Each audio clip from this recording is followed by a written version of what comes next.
Greetings. Again, have a dry cough. Sorry. Just when I wanted to start this, it happened. So I cannot delay this.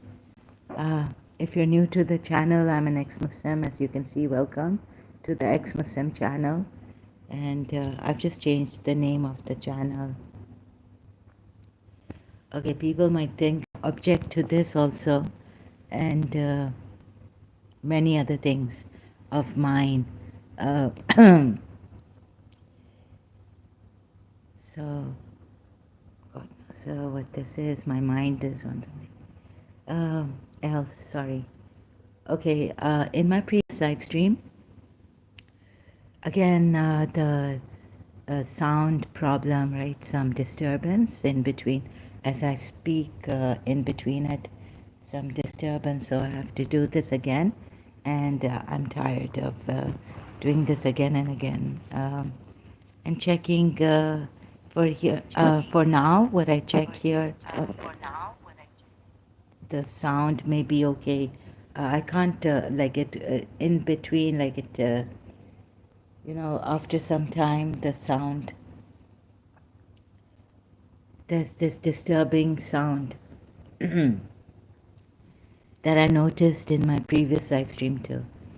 I think when I put my mic on, or what problem, I can't figure this out. What is the problem? Where is the problem? So I apologize. I have to come again.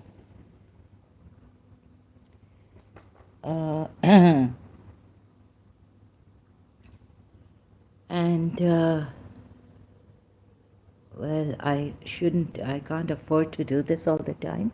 My body's hurting, breaking, and I'm not able to. I have to do certain things that I can't mention here.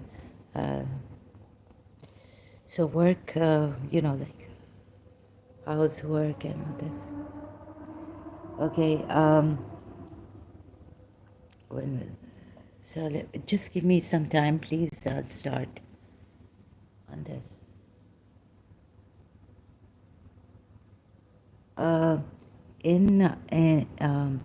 So my condition, I've been traumatized, and I cannot. Oh, it's buffering. Yeah. Okay, stop buffering. Thank God. So there was this other thing. Oh, about recently, I remembered during on my mother's death, these people who came from Dubai, and the rudeness, it's really of my nerves. I can't take it, and when and they wouldn't listen to my condition. So a person is saying, I really cannot believe these people. A person is saying, I can't take it. And this, they go on, they won't listen. And so okay, I don't know, but in UAE, insults are considered insults and all. I didn't know this until I came here. In the UAE, insults are a criminal. But anyways, so criminal act, UAE. Just, I'm not able to speak properly also. So I have to say this, that I'm not able. Yes, in the UAE, insults can be a criminal act. Can be. AI overview says the UAE Penal Code and Cybercrime Law penalize verbal abuse, and insults, whether they occur in public or online. Offenders can face imprisonment and/or fines. So this person, recently I went out and I was very disturbed, but of course couldn't explain it. I don't, troubling this person. This person hasn't heard what's wrong with me, hasn't checked up with me about my health or anything. So, no relationship. Just someone who's. So I was disturbed about something else also, and a lot of things bombarding my mind. And so I didn't even call the pharmacy. It was in the nighttime. I just said I'm going out, and I was even like thinking, who's there to help me? I was completely feeling lonely and isolated and all this. And like there's no one. One of those times again. And there was a time in Karachi, I mean, many years, I couldn't rest, having things swirling and whirling under my skin, in my body. It was really terrible, especially the parts, private parts, and all this, right? It was difficult to sleep. See, I'm trying to cut myself now because people don't want to listen, maybe don't want to listen, and it doesn't matter if you want to unsubscribe, right? But so people don't understand, some of them. It's a crime. It becomes a crime again and again, long term, disrespect and snapping. And then, children, when they grow up like this, um, they lose patience. One day they can even, like whether you are, the uncle against the uncle, get aggressive. Like it's a long term, from like many years. And my personal experience with the uncle in London when I was a child, and then my this one who has taken on like this uncle, this my father's brother, and then recently some years back. Before that also, I wanted to help out, and you can listen to Mel Robbins on 6 Sneaky Ways YouTube video of this. So, like blaming, we are not the ones in putting people in trouble or calling for trouble. My goodness. And Shias, they're Shias, just been to a majlis themselves. My goodness. So I was in this really terrible, I went out, I cannot explain now in detail, to the pharmacy myself. And it was good because I could choose other things I needed for inflammation and all. So,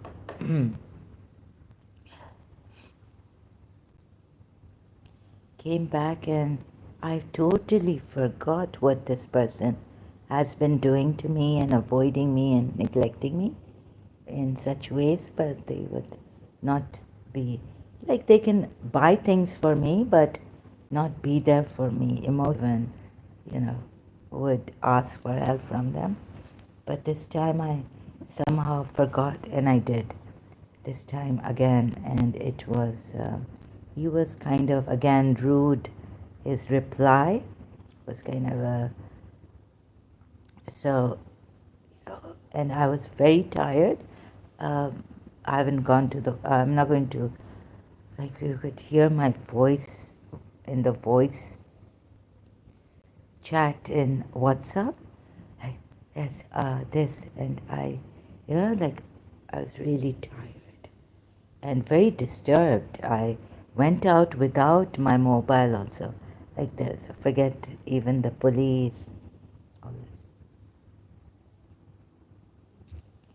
Anyways, this is a crime. It should, okay, circumstances mitigating, yes, it should be like, yes, insults can be a criminal act, can be. So complaining to the police, calling the police. But if husband hits the wife, that's another thing in Islam, like you can't call the police here. Um, and get protection from the husband who's beating up the wife. This is the problem in the UAE, Dubai. Also, you can't call the police. But however, this is what the law says.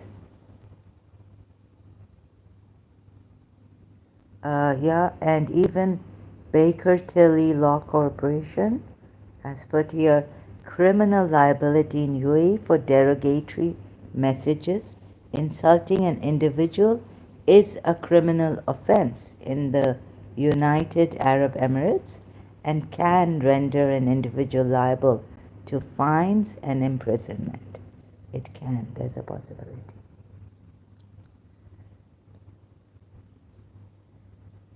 Penal Code, UAE Penal Code, Article 374 of the Penal Code addresses insults and defamation, including those made through phone or in person. So you see, my condition, taking my condition into account, I also told this person that I'm going to complain to the police, but I didn't.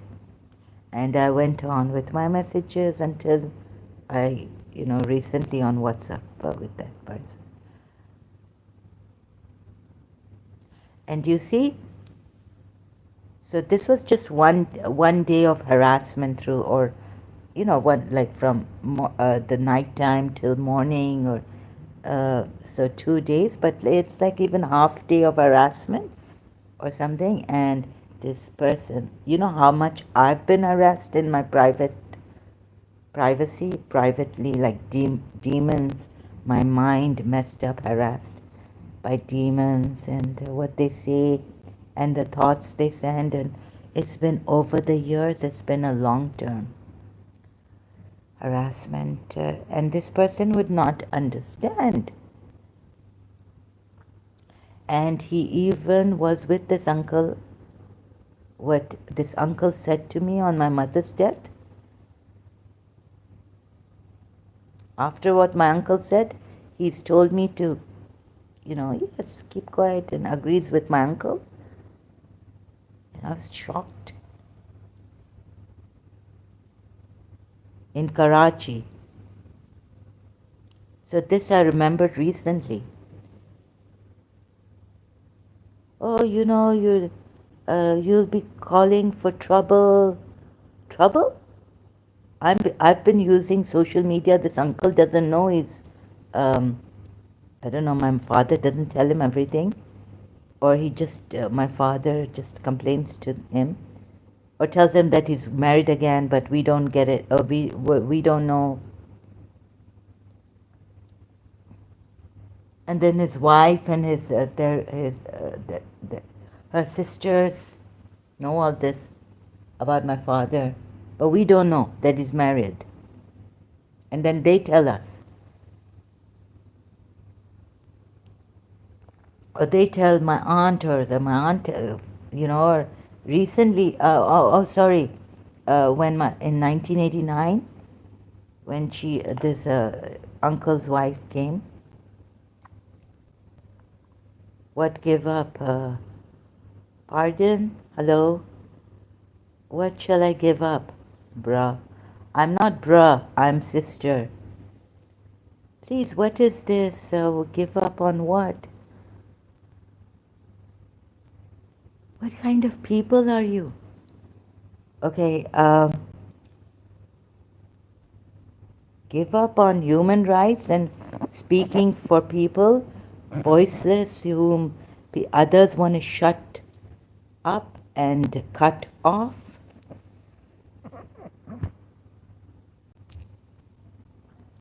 Give up on what? Sorry, I didn't get you. Can you explain? Give up on what?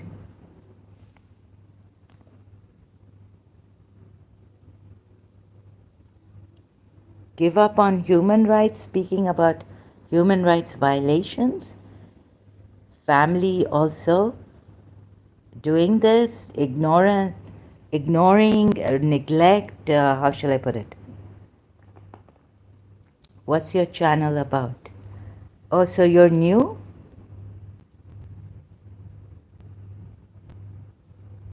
Gentile. Okay, I'm going to just call you Gentile. Sorry, I can't pronounce your full name. What? Give up. You don't know what my channel's about? Please go and read in the description box. Okay? Uh, who is this guy?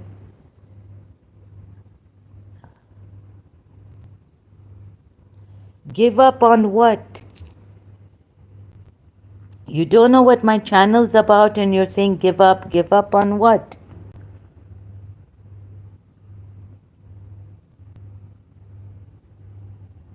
Look at these people.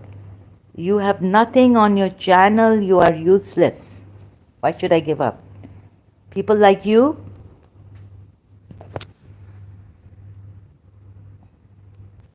So what? You are the only one. I don't give a prior notice to my subscribers. That's why they're not coming here. Please, why should you be here anyways? You don't know about my channel and you're saying give up. There are people who watch my channel live streams later. I have a lot. I have 1,000. And even if I had 200, you have none. What? I have seen, you don't know, I have seen how many people watch my live streams. So, nah, nobody watches you. Okay, you are a liar and you need to be banned.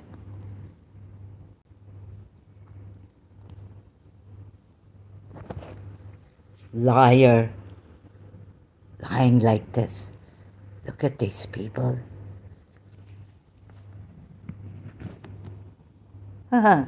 Nobody watches you.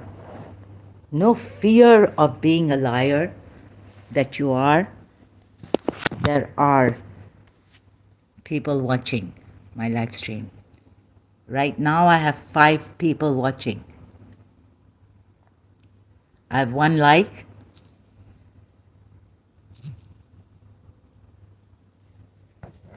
Many people watching my live stream.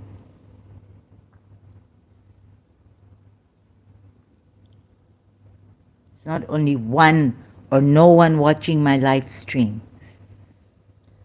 So back to this, how the Shias even have, and the Sunnis both, betraying us in this, defending Prophet Muhammad, when Allah is saying there's a possibility he can be. And not only that, in Surah Hud, ayah 12, then would you possibly leave? So Allah is saying, would you, O Prophet, meaning leave some of what is revealed to you? When Allah is saying that to him, the Sunni tafsir is that certain that he would not fail to convey the message in its entirety. Sunni tafsir says this. Again, the Shia tafsir agreeing with the Sunni tafsir says, Aka Medipuya says, the Holy Prophet never felt inclined to give up any part of what was revealed to him, nor his heart ever felt strained on account of people's persistent hostility or their unreasonable demand for miracles. So, skipping some, it is just a warning for no reason, but that to those, actually Prophet Muhammad is addressed here, but the Prophet, God doesn't say the Prophet, he's a bit ambiguous, God and you, by putting you only, And they can do this distortion and all this of the Quranites and then blame us, the Sunnis and the Shias both.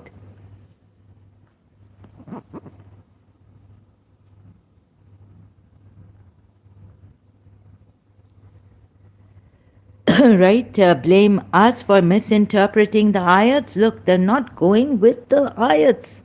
The Holy Prophet never felt inclined to give up. Then why is Allah saying um, in Surah Hud, ayat 12 again, then would you, meaning prophet, messenger of Allah, possibly leave some of what is revealed to you? What is revealed to you? Or is your breast constrained by it? Because they say, now what do they say? To whom do they say this? Why has there not been sent to him a treasure, or come with him an angel?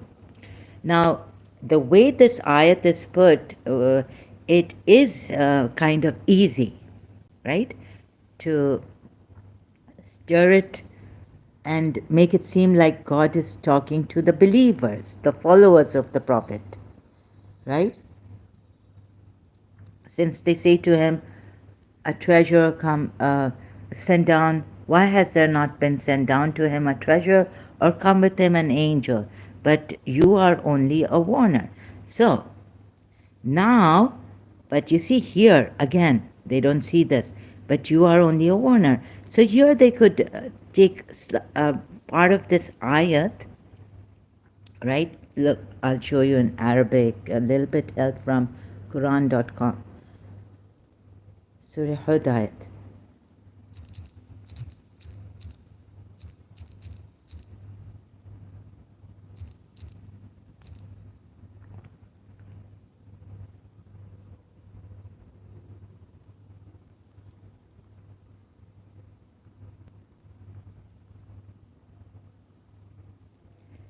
Then here, see.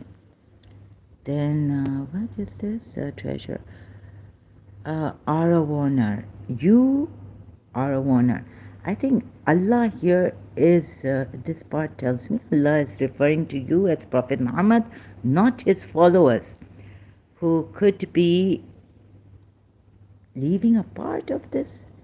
See how even the Shias, not only the Sunnis, like, no, he wouldn't do this. Then possibly you may give up a part of what is revealed to you. Then possibly you may give up a part. Who is this you? And why can't the Sunnis and the Shias tell who this you is? And why do they put it's actually not Prophet Muhammad? He would never do this. But Allah is saying to him, and you're saying no, it's the people with him who would leave a part behind, give up a part that is revealed to you. This is definitely the prophet, and there's a possibility, Allah saying, that you may give up a part of what is revealed to you and straighten by it your breast. Because they say, why not is sent down for him a treasure, or has come with him an angel? Only you are a warner. So now again, Allah is talking directly to the Prophet, right? Conveying this revelation to the Prophet. You only are a warner. So this is not addressed to the people, his followers even, or those who. So let's see what the Shia say again on this ayat, tafsir. It is just a warning to those. Who are the those? The believers, the followers who are with Prophet Muhammad at that time or were with him. It is just a warning to those who desire to give up or forget those verses which do not serve their purpose. Now they could be hypocrites with him, or, So this is what the Shia tafsir is on this, and the Holy Prophet never felt inclined to give up any part of what was revealed to him. The Shia tafsir is going, Aka Medipuya is going against the Quran. What Allah is saying here, then would you possibly leave out some of what is revealed to you? It is the Prophet also, and possibilities there for the Prophet to leave out what is revealed to you. So Allah is questioning him. Not those, anyone else, but Prophet Muhammad, not the people with him, who would possibly leave out some of what has been revealed to them through Prophet Muhammad, right? Please see this. And then the Shias come and they say that,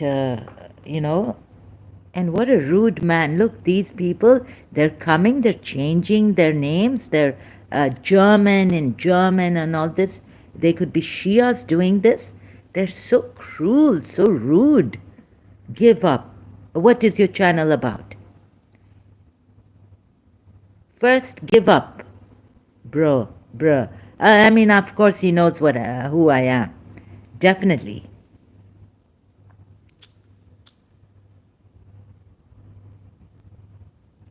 So these are the cruel lies, tactics, the deceptive, dishonest ways these Shias, some who are left or what, come and do this.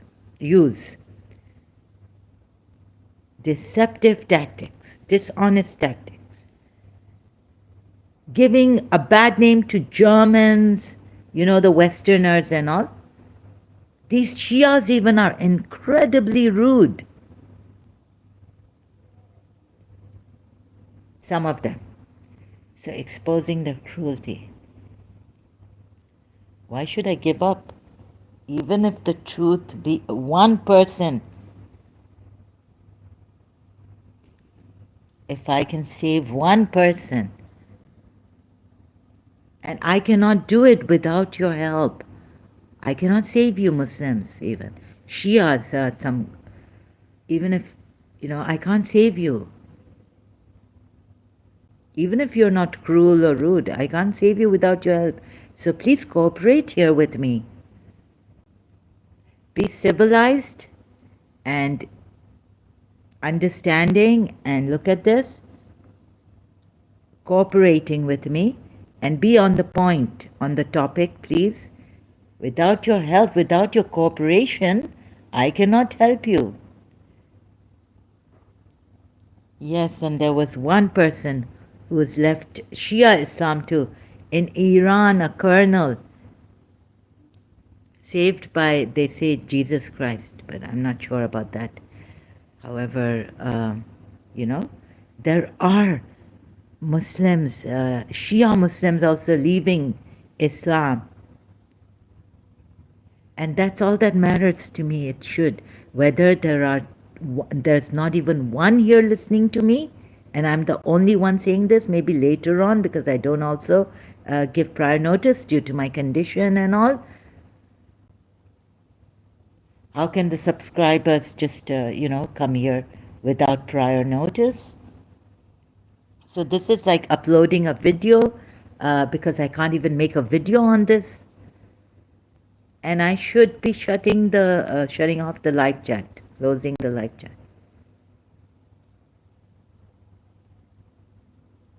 I mean, can you believe this? It's really it is shocking, right? This could be a Shia who has given, you see, just give up, bruh. What is this? What's your channel about? And I am the only one watching, bruh. Right? I haven't given prior notice to my subscribers. You have none. Look at these people.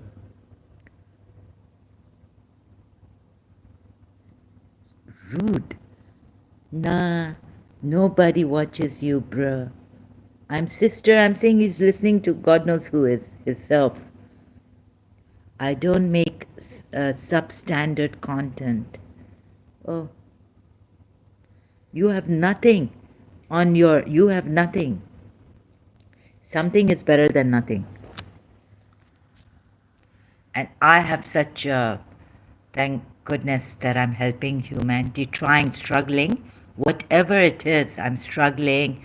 My performance is low, but I'm trying. Trying is the best. I think. That's what my lecturer told me in Holborn College. Failing is not bad. It's not trying is bad. I'm not defeated. I haven't failed. If I'm trying and I keep on trying, I haven't failed at all. And whether my content helps someone or not, maybe one, it would be great. It later on, maybe it could help someone,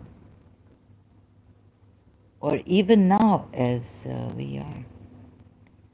Someone told me that, a Shia told me that they watched my live stream on Imam Mahdi, and they left Shia Islam.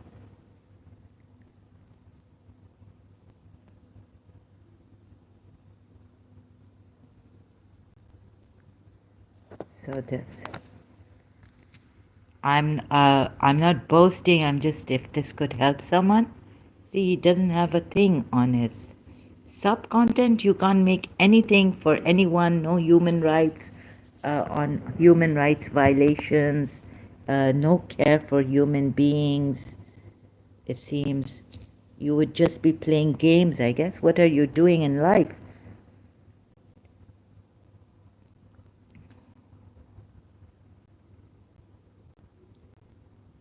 No content, and you're telling another, at least what I've done, trying.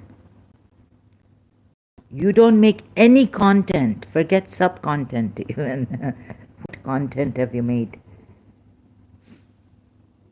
You don't make any content. You have nothing, zilch. So please, someone who is making content to help others, who are you to decide? Who are you to judge? You shouldn't even. Why should you be opening your mouth and lying here? Like, you give up, just give up. What is this, without knowing what my channel is about, or you're pretending, or you're lying through your teeth pretending you don't know what my channel is about. You don't even know where to go to find out what my channel is about. You're just coming here telling me to give up because there are hardly any viewers right now. So there was only one person like Mother Teresa, one person like Dr. Fo, one person like Dr. Fo in Karachi, Pakistan. Not many. And they gave her such a hard time in Pakistan, Karachi. Dr. Fo in the beginning, when she was healing the lepers, criticizing her. I think they even were throwing stones or something in the beginning, many years back. So this should be nothing for me, no matter how many stones you throw at me in this way. What Dr. Fo did was beyond my comprehension, beyond my doing, beyond my dreams.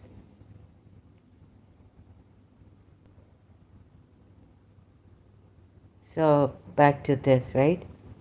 Surah 33, Ayat 1, O Prophet, be careful of Allah and do not comply with the unbelievers and the hypocrites.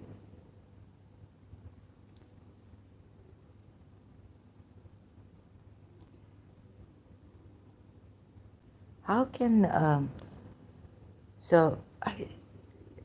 Shia tafsir here, Puya Ali commentary on Surah 33, Ayat 1, fear Allah, safeguard yourselves against evil with the help of the divine laws made by Allah, and do not obey, hearken, or follow the disbelievers and the hypocrites, is addressed to the followers of the Holy Prophet through him. So now on to Surah 33 Ayat 1 and the Shia Tafsir I've just read out.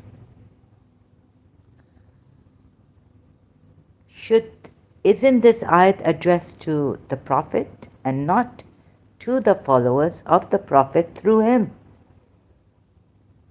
Because he has already hearkened, in some way complied, obeyed, or pleased. He's gone pleasing his wives, who turn out to be disbelievers now because they annoyed him or whatever they did to make him forbid that which Allah has made lawful for him, for you. So Surah 66 Ayat 1, O Prophet, why do you forbid that which Allah has made lawful for you? You seek to please your wives, and Allah is forgiving, merciful. So he's already done this. If you read the other ayats of the same surah, Surah 66, if you read Surah 66, ayat 5, right, just showing you this, you will see that these wives cannot be believers at this time, not even Muslims. They're not even Muslims, they're not believers, right? So that's why Allah says to the Prophet, to the wives, perhaps his Lord, if he divorced you, that he will substitute for him wives, azwaja, wives, better than you, submissive, muslimatin, right?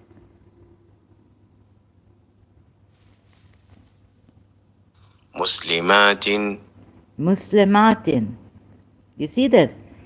So his two wives there, his two wives here are not Muslims even, and mu'minatin. I need not go far from here.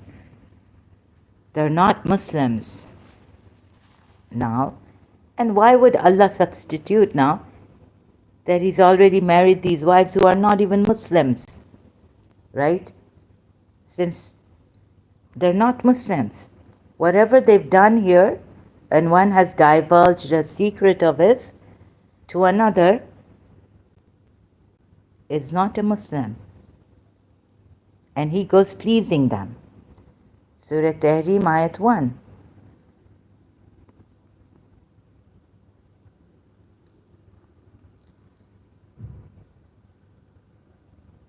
O Prophet, why do you prohibit what Allah has made lawful for you, seeking the approval of your wives? Excuse me. Sorry about this. Mardata means please. Please your wives. Now, this is a religious matter, not a personal, private matter. He's a prophet he's made something unlawful, not restraining or refraining. I read out the tafsir here of this through Shia website, right? So, the whole tafsir, mostly what is important for this ayat, I read out. And then it goes to other ayats, because under this ayat, Surah 66, ayat 1, are tafsirs for other ayats in the surah. And they don't even bring out, they bring out that he vowed not to do this, but they don't bring out the word forbid, that which Allah has made lawful, and moreover seeking to please his wives, who are not Muslims. Same surah ayat 5 that I showed you. That's why Allah says that the Lord will substitute wives who are Muslims for him. Right? See, nowhere in the Shia tafsir a lot against the wives and who the wives were and what the thing was and why he did this, vowed not to eat honey anymore, or vowed not to, uh, vowed that he would have no more to do with Maria the Coptic, right? And so he forsake. So forsake any of them. Allah has allowed him honey and Maria. He did not have to forsake any of them. This is the only word, forsake, they use, the Shias. Not, they did not say lawful. Forsaking is restraining or refraining, like give up something. Giving up something is different. Making it unlawful is different. Now it's a religious edict. Religious thing, point, right? Lawful. It's not giving up, refraining or restraining from it. Moreover, I showed you in Surah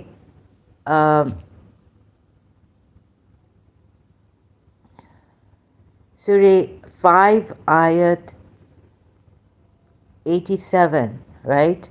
Surah Maida 87, the believers are told by Allah, and do not is a command by Allah. Allah doesn't have to put, every time it says do not, means I command you not to, for this. So, look at this, Surah Maida ayat 87, O you who believe, do not make unlawful. Moreover, here Allah is addressing to the believers, not the Prophet, and through the Prophet then to the believers or his followers. Like the Shias have said in some ayats like Surah 33 ayat 1. Right now, that I will be talking about, going back to. O you who believe, do not make unlawful. Tuharrimu is making unlawful the good things, even tayyibati. Not only the mandatory, obligatory things in Islam, but the good things that, right? Good things, tayyibati, of do not make, O believers, meaning do not make unlawful. Tuharrimu, the words also I'll show you are the same in Surah Tahrim 66, Surah 66, ayat 1.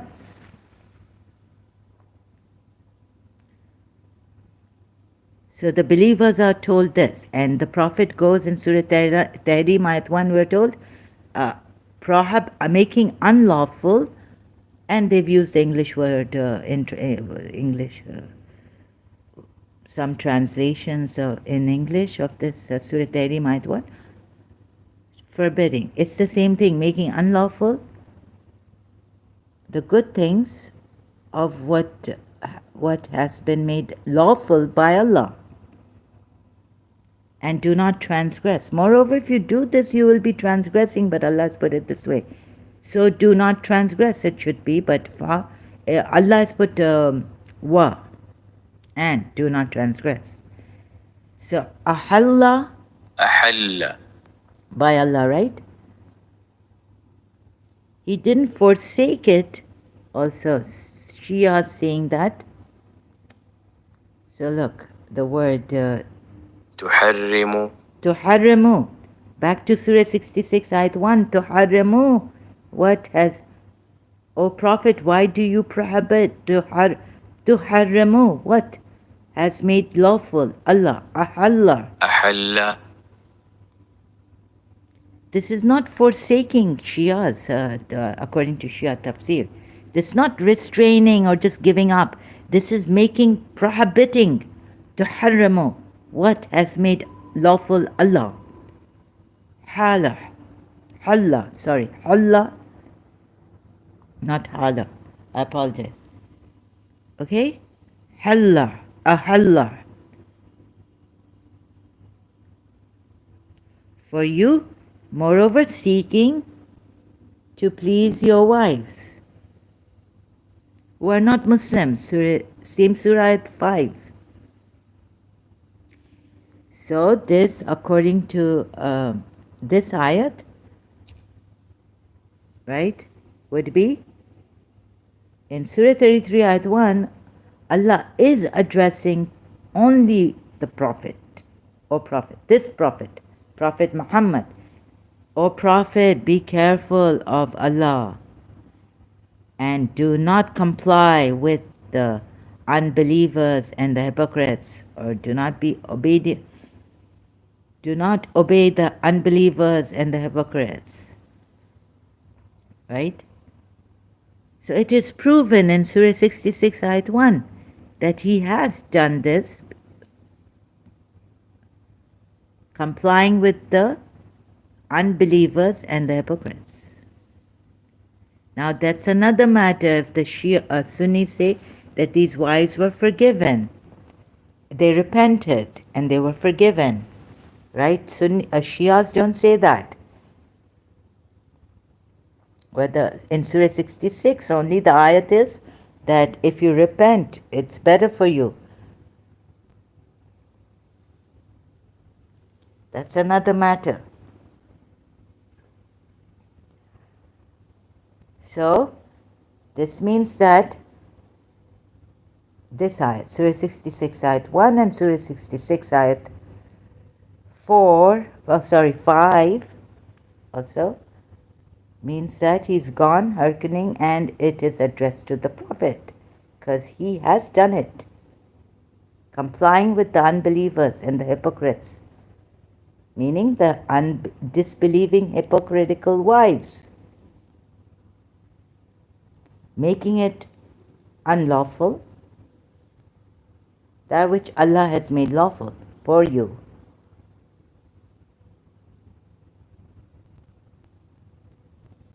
Even the good things, Surah Maida ayat 87, should not be made unlawful.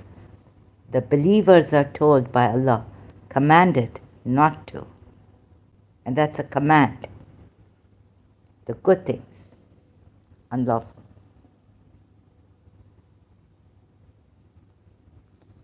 So Shia's tafsir is addressed to the followers for Surah 33 ayat 1.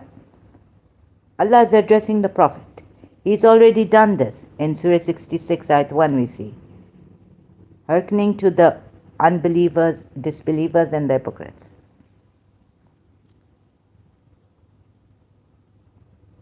So it should be addressed to the Prophet only, not the followers of the Holy Prophet through him, as the Shia tafsir has told us.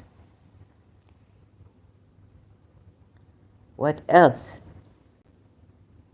And so we go to now Surah 11 ayat 12. Sunni tafsir is knowing of the Prophet's difficulties, Allah urges him to patience. Allah is certain that he would not fail to convey the message in its entirety. Is Allah saying that no matter what they tell you, no matter what you whatever they say against you, yet you would never ever leave out some of the revelations revealed to you? No, Allah doesn't put it this way in Surah 11 ayat 12. He puts it, then would you possibly leave some of what is revealed to you? Right? How do we, if you don't understand, don't see what Allah is trying to say, then look at this. Don't look at the Sunni tafsir, then look at the Shia tafsir on this ayat, Surah 11 ayat 12. It is just a warning to those who desire to give up or forget those verses which do not serve their purpose, right? See? So who does the Shia tafsir blame? And moreover, that there is the warning to those who desire to give up, right? So this ayat has a warning, but to whom? Not to those who desire to give up, to those who are the those. But actually it's a warning to the Holy Prophet who desires to give up or forget. If there is a possibility of him desiring to give up or forget those verses, that which is revealed to him, because it serves his purpose.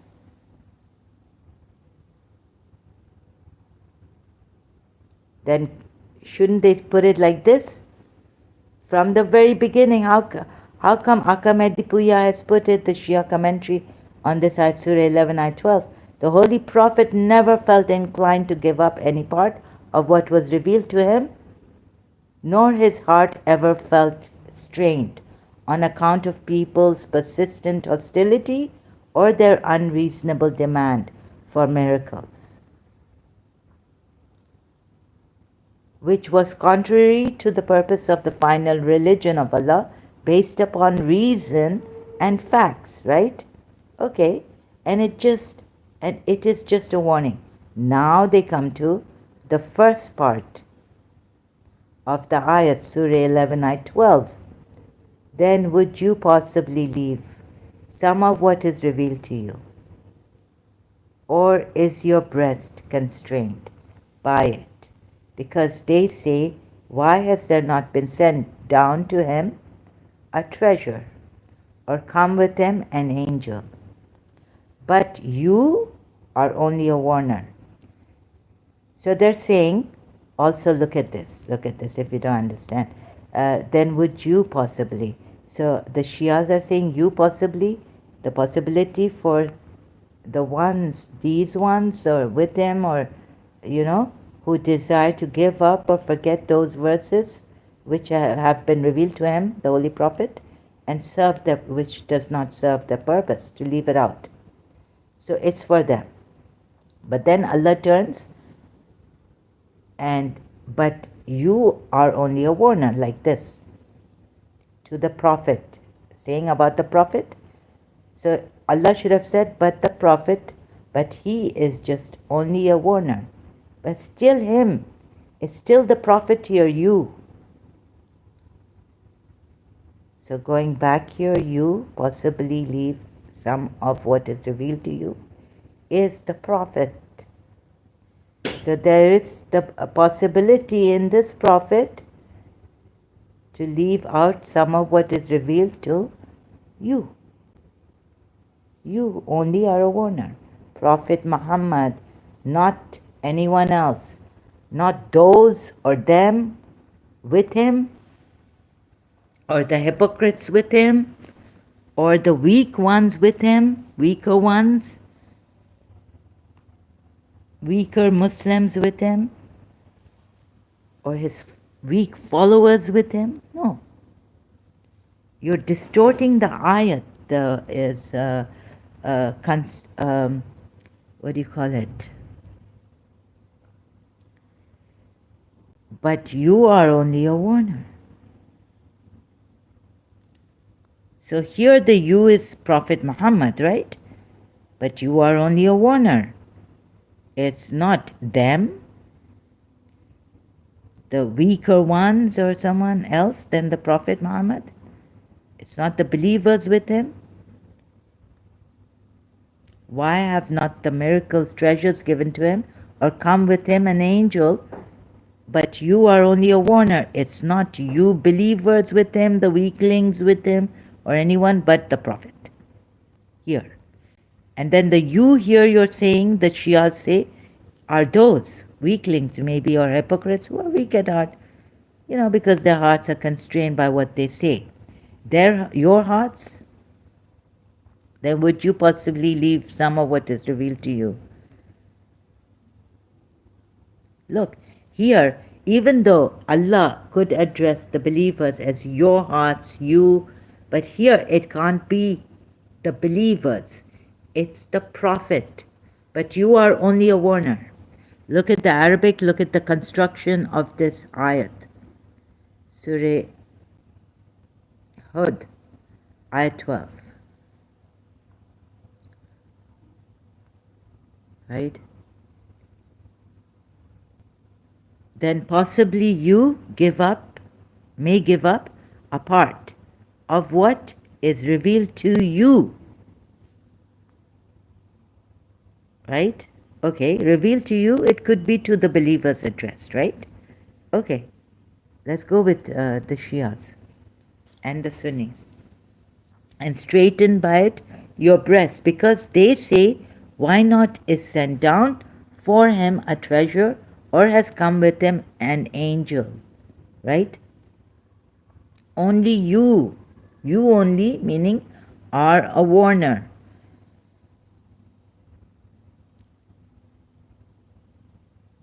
Look at the construction of the ayat. Oh God. So it has to be consistency. There has to be consistency in English language, and forget English language now, you'll say. But the Arabic language is very, what? Like it has all the inconsistency. It can turn from you, meaning the followers of the Prophet who are weak, and now it's turning to the Prophet here. You are only a warner.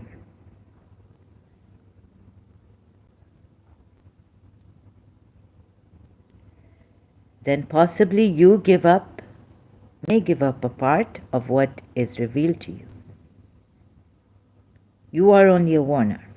This part also tells you that it is him, Prophet Muhammad.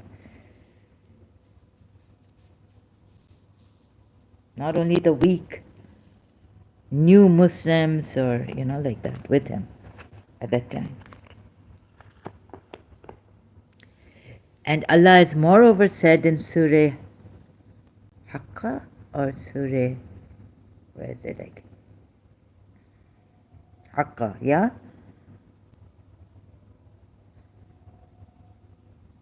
That were he.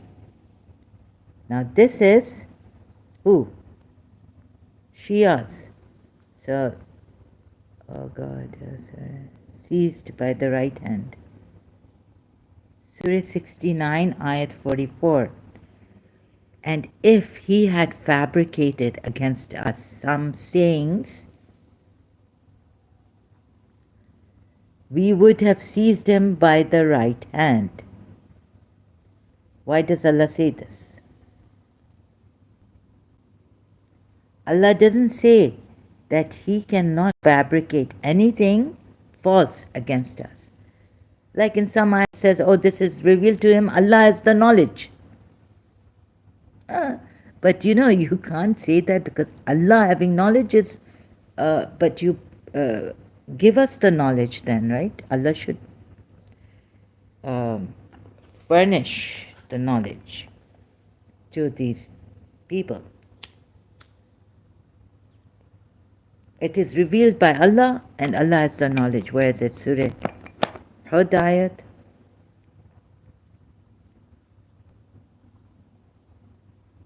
If there's a possibility, Allah doesn't say that he cannot make up some sayings, false sayings. Allah doesn't say that. Allah says if he had made up about us some sayings, we would have seized him by the right hand. Okay, it says if he had made up, okay, we would have seized him by the right hand. We would have. Is it immediate?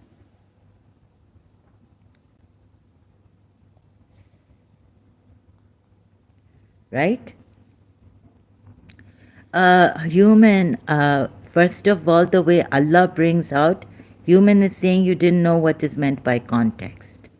I know what is meant by context, but do you know what is meant by Allah bringing the ayats and reading the ayats as they are? What does Allah mean by this? Right now you're jumping to context, right? Okay. Let me show you. What does Allah mean by this? Let me...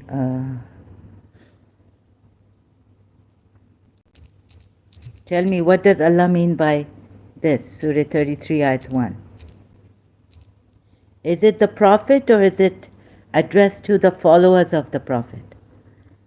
Is Allah saying this is addressed to the followers of the Prophet? First, we're not coming, verse 33, Ayat 1. Please open your Quran.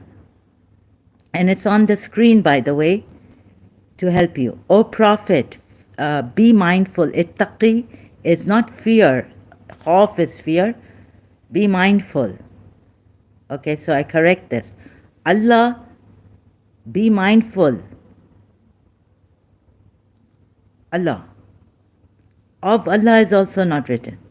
Now please look at, before going to the context, see what Allah is saying here. Is he addressing the Prophet or the followers of the Prophet? Huh?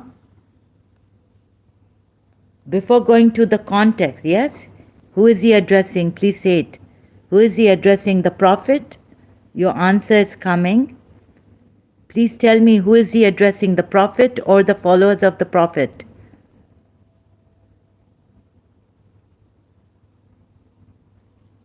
Don't tell me my answer is coming. Please give me the answer yourself. Is the Prophet, is Allah addressing the Prophet or the followers of the Prophet here?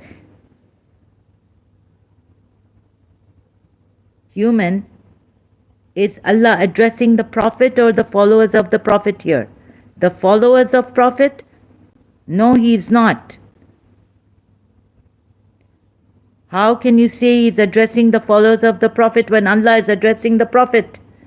Allah actually here in the ayat is addressing the Prophet.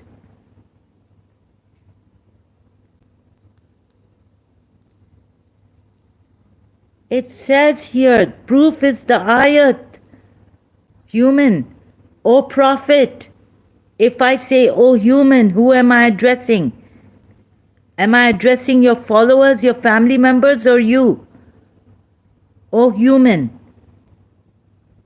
Huh?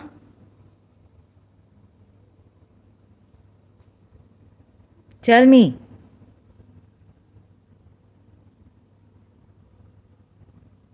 O human, who am I addressing? You, your followers, or you?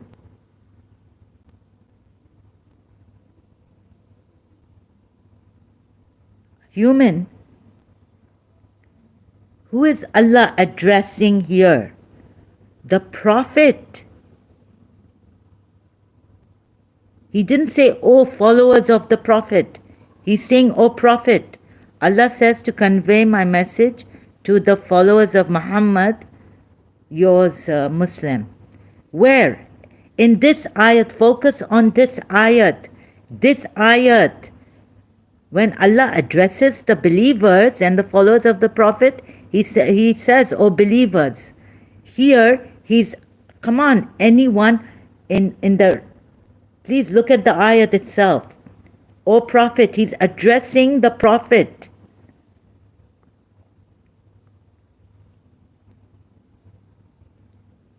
Which ayat is that? Allah says to convey my message to the followers of Muhammad. Yes, he addresses whom? Who is he addressing? The Prophet or the followers of the Prophet here? Yes, in another ayat he could say, convey my message to the followers of Muhammad. But here, who is he addressing? Who is he addressing here in Surah Tahrim? Huh? Who is he addressing? Who is Allah addressing here? You cannot make out who Allah is addressing? When Allah is saying, O Prophet, huh? Who is Allah addressing here? O Prophet. The followers of the Prophet? Where, in which ayat Allah tells to convey my message? That's another ayat. Please listen here. Who is Allah addressing here? Is he addressing the followers of the Prophet, trying to convey the message to them, Or is Allah right now addressing the Prophet in this ayat at this time? Who is he addressing? Please, who is he addressing here in Surah Tahrim ayat 1 by saying, Ya ayyuhan nabiyyu? Who is he addressing? If you don't know the difference, you don't know. That's another matter. You've gone somewhere else. And that's why he's calling O Prophet and his followers. Here he's calling his followers. You're saying the message is being, that's another thing. Message being conveyed to the believers is another matter. Who is he addressing here? Allah addressing whom? Allah is directly addressing someone here by saying, Ya ayyuhan nabi. Should he be addressing his followers? When he's telling the Prophet, is he telling his followers, why do you prohibit?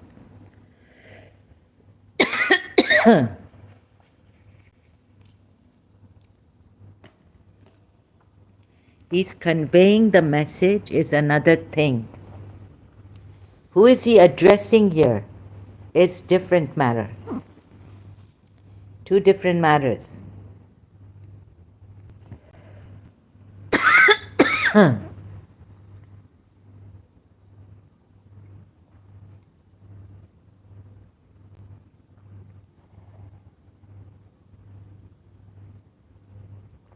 I'm not contradicting. I have answered. You have not answered rightly, correctly. So then why are you repeating your contradictions? Please. He's addressing the Prophet here. Ya ayyuhan nabi. O Prophet. First tell me who is Allah addressing, not giving the message, conveying the message to. That's another point. I'm not please see this. Who is Allah addressing here, human? Is he addressing the Prophet or the followers of the Prophet? Conveying a message is different to the followers of the Prophet. But who is he addressing here? Or is this only to the followers of the Prophet or to all of humankind for all times?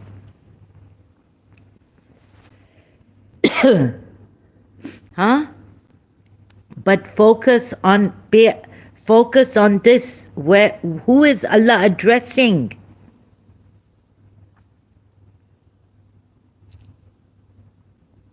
Who is Allah addressing?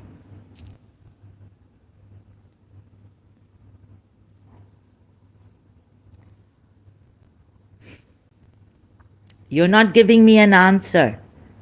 Direct answer. Who is Allah directly addressing here? Who is Allah directly to convey? It is not about conveying. I'm not asking you who is Allah conveying the message to. I'm asking you who is Allah addressing to in this ayat.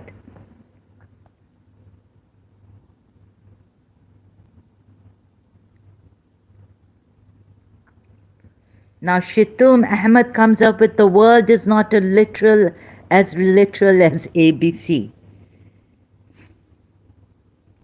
I would like to context with hadith. Why?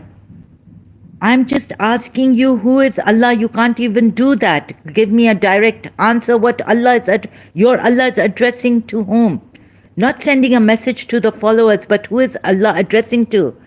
In this ayat, if I say, oh human, and you're going to God knows where, the conveying of the message to his followers and all this, but you're not seeing your Allah conveying directly. You people are not Muslims at all. You don't trust in your Allah. You don't even see, you're distorting your ayats by going to tafsirs and context and jumping here and there. Toba, what is this? And then blaming others. You can't even say who Allah is addressing to directly when Allah himself is addressing directly to the Prophet. You should not be Muslims blaming others for contradicting. You can't even say, yes, he addresses the Prophet, right? Yes, you said it here. Sorry, I missed it. Then why are you repeating your contradiction? Okay, now here, this one I missed. Yes, he addresses the Prophet here, right? So he addresses the Prophet here. Thank God I saw that. And sorry, human. Okay, you've said this. I apologize. I didn't see that. Sometimes my mom says something to my father just for me to listen to it. Please don't go there. Shitom Ahmad addresses my father, matter the convey. No, no, no, no, no. Don't go there. First year direct, the entire, you just gave the answer, human. The entire Quran is revealed. Whatever it is revealed for right now, just focus on the points that I'm asking you. May I know? The entire Quran. No, no. Who is Allah? You just said Allah is. You have said it already. Yes, he addresses the Prophet. You said it already. You said it already. He's addressing the Prophet because, please stick to the ayat. Stick to the ayat. Because what has the Prophet done? What has the Prophet done? I was a Muslim and now I'm a ex-Muslim. Islam, which religion are you? I was, not anymore. I'm not into any. Please don't ask me these questions. First, focus here. Focus. So you said human. Sorry, Shitam Ahmad, you're going, God knows, to giving people's examples and all this. Allah is addressing the Prophet, right here. No, no. Why is he addressing the Prophet here and not the followers to convey a message? What the message is, and why is he addressing the Prophet here? Why is he addressing the Prophet here? Human. Huh?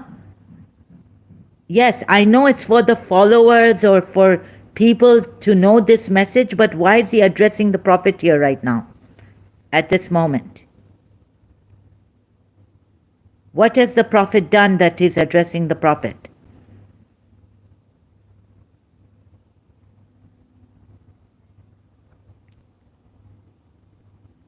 Huh? Why is he addressing the Prophet here? O Prophet, why do you prohibit what has made... Why is he addressing the Prophet here? Human, open your Quran to Surah 66, Ayat 1.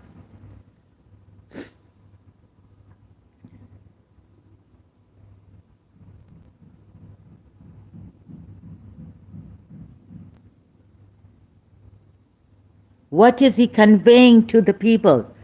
What has the Prophet done now? He has made unlawful what Allah has made lawful for you, O Prophet, meaning seeking to please your wives, right? So he's addressing the Prophet here, right? Because the Prophet has made unlawful, not the followers of the Prophet. Would you say the followers of the Prophet? The chapters, no, no, no, no, no, no, no. Focus on this ayat. This ayat. See, you're not giving me proper answer my question here. I'm asking you, why is Allah addressing the Prophet here and your Shitum Ahmad is saying, okay, need the message, read, meaning read the message. Human is saying this chapter is based on strict guidelines of Allah and you're not answering my question. That is rude. And that will not help you. Why are you not answering my question? Is Allah addressing the Prophet for what he has done or not has done, or the followers, his followers? The act.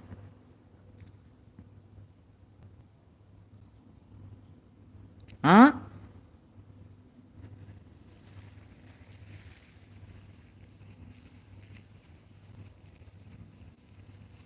Please focus on this ayat.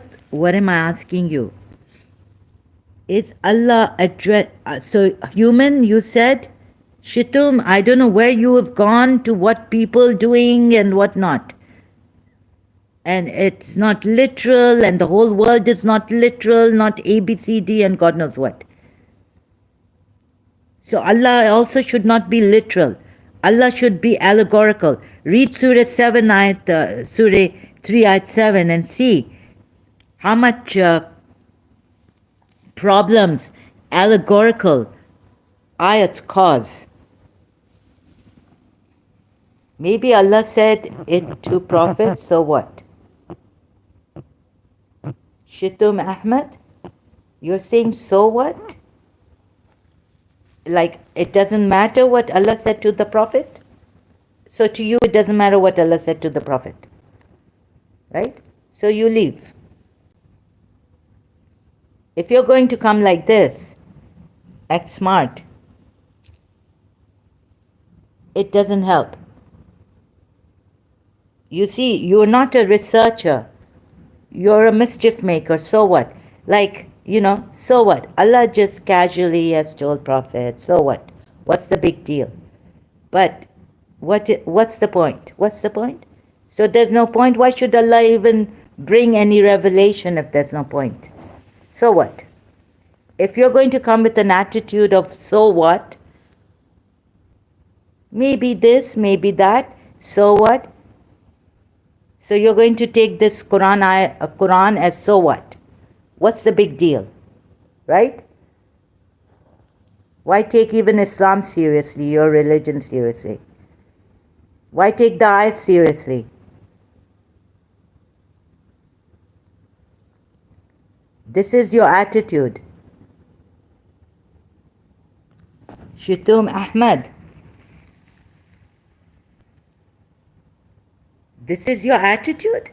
The point of the verse, talking it, I'm taking it personally.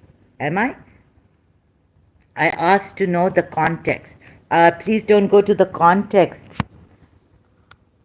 In Surah Ahzab 30, ayat 1, Allah directly addresses the Prophet Muhammad and not the general public, because the verse is meant to emphasize Prophet's unique position and guidance. Yes, okay. Yes, so the Prophet is addressed not to hearken to the hypocrites and not to hearken to the disbelievers and the hypocrites, right? And not like the Shia tafsir goes, or even the Sunni tafsir. Sorry, I haven't checked the Sunni tafsir on Surah 33 at 1. Yes, human, thank you very much for taking this seriously. Not like Shitum Ahmad. So the Prophet is addressed not to hearken to the disbelievers and hypocrites. Thank you. So now, Shias are wrong about this, right? Shia tafsir is, do not obey, hearken, or follow the disbelievers and the hypocrites, is addressed to the followers of the Holy Prophet.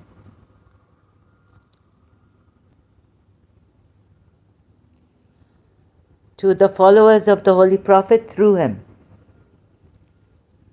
Human, see, Shias are wrong. This is what I was trying to prove. But what he has already done here, the Prophet in Surah 66 ayat 1, or has done, is hearkening to the disbelieving wives. Because Surah 61 ayat 5 says, Allah will substitute Muslimati, and these wives are not Muslimati.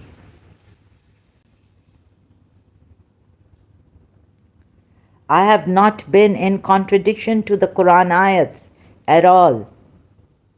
Not misinterpreting, not taking it the way Allah has, in other ways, allegorically. Okay, take care. Okay, bye-bye. Thank you, human. You also take care.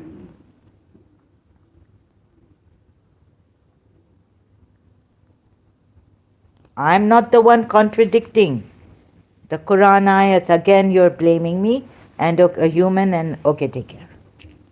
Yeah, take care, yes. Thank you very much. Okay? Hope you mean this. Some people don't even mean take care when they can't even take care. I've seen people who will say take care and they don't really mean it. You see, so I wonder how much you mean this. Then don't defend your contradiction. What? You've just accepted that Allah addresses and the Shias are again contradicting, and you're saying to me, I'm contradicting. I'm not contradicting the Quran ayats and not contradicting the context or anything, right? This is not something personal, Shitum Ahmad. Sorry. Ask this, be on the point, otherwise you'll be timed out. If you don't cooperate, if I see you're dishonest, and I've had enough of your dishonesty, then I'm going to, both human, are you using this Shatum Ahmed ID also at the same time? Or he's your, someone you know?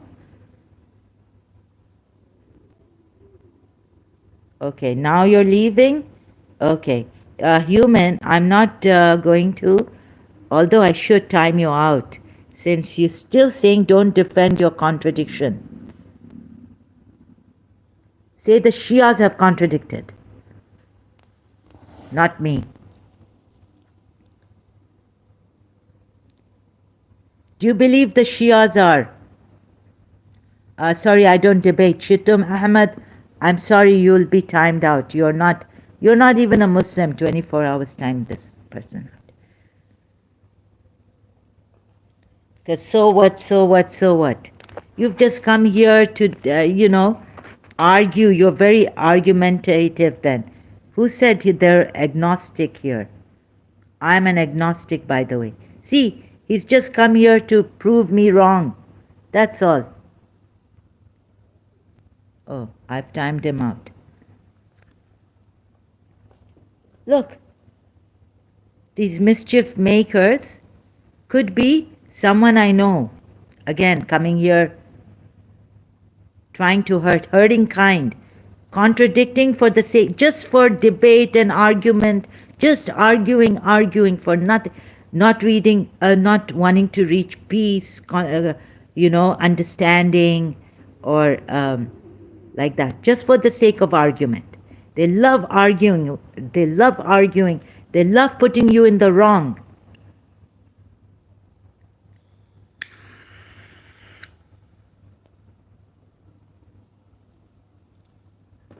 And then it's like, why call the police on them?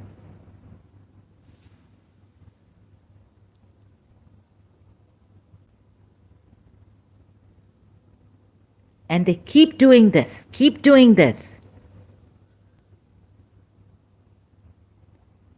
until they've even crushed a cancer patient.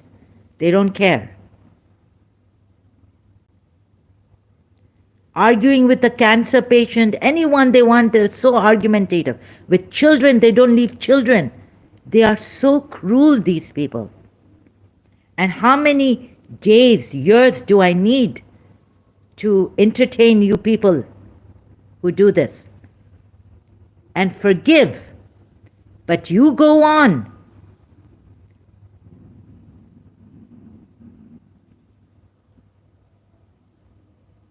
You see, these are the ones who argue. Argumentative, just arguing, just hurting you.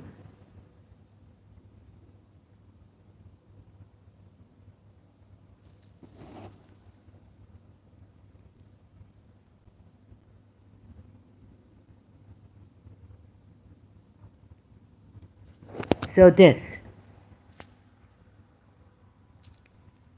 Now, okay.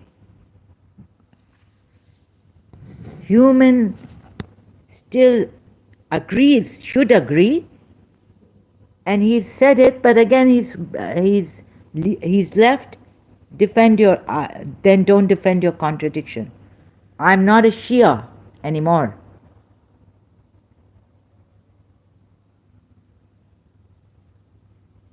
I'm an ex-Shia, ex-Muslim, right? And I'm not here to defend anything. I'm here for the truth. Excuse me. I'm a researcher. I'm a truth seeker. So what is right, show you, not just contradict for contradiction's sake and defend my point of view. I'm not here to defend my point of view, my belief. I'm here to tell you about my past, my previous belief, the Quran.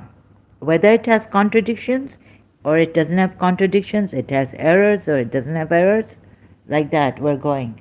Whether this ayat has contradictions, errors, or the tafsir is wrong, Shia Sunni tafsir also.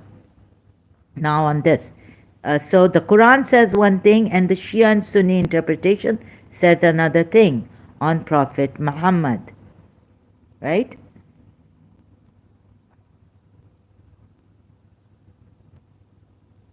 So please, I again appeal to you, when you come in a civilized manner. Don't come by, why would you? Then don't defend your contradiction. Who is defending a contradiction? I'm not defending a contradiction.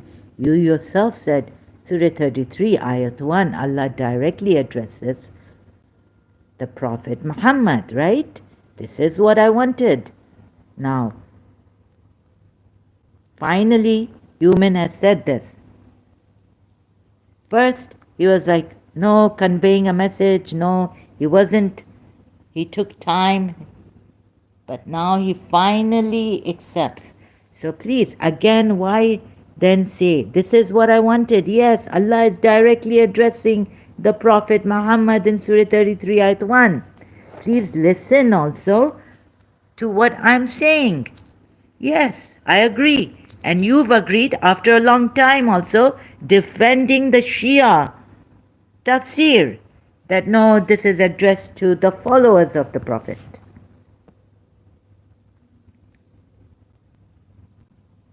Please, why do you do this?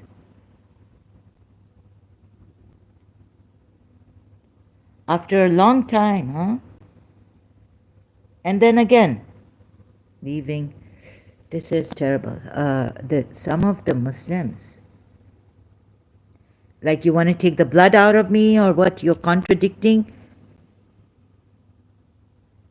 Please, this style, leave this mischievous style.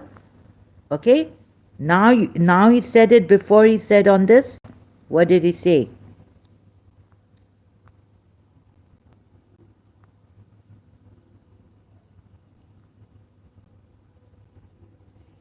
Allah tells to convey my message, so that's why he calling, O Prophet and its followers.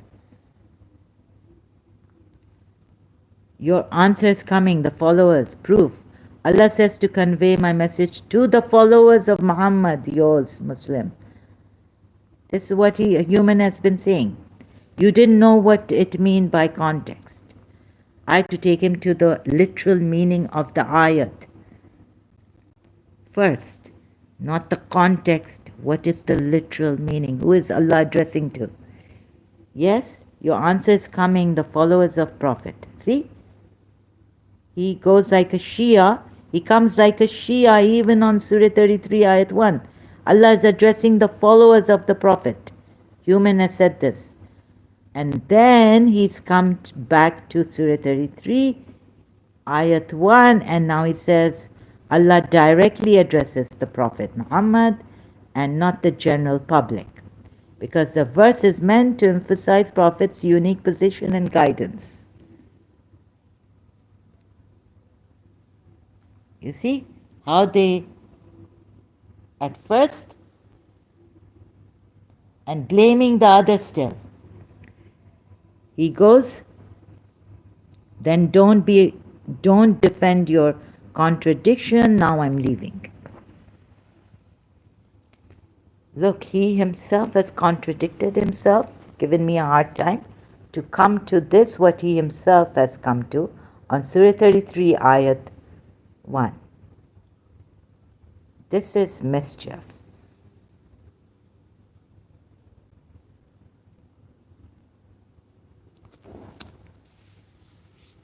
This is dishonesty. Blaming me still.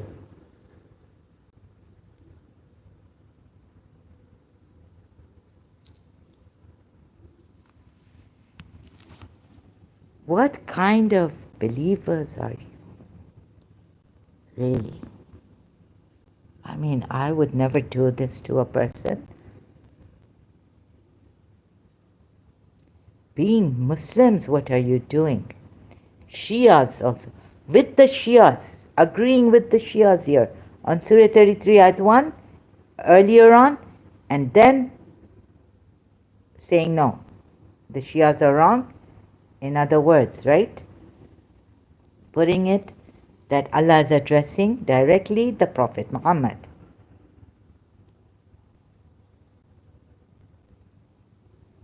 So, now continuing, Allah is addressing the Prophet Muhammad directly, even in Surah 33 Ayat 1.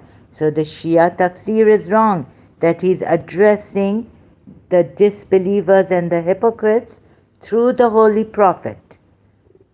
Oh, sorry, he's addressing the followers of the Holy Prophet, right? Through him. Through the Holy Prophet.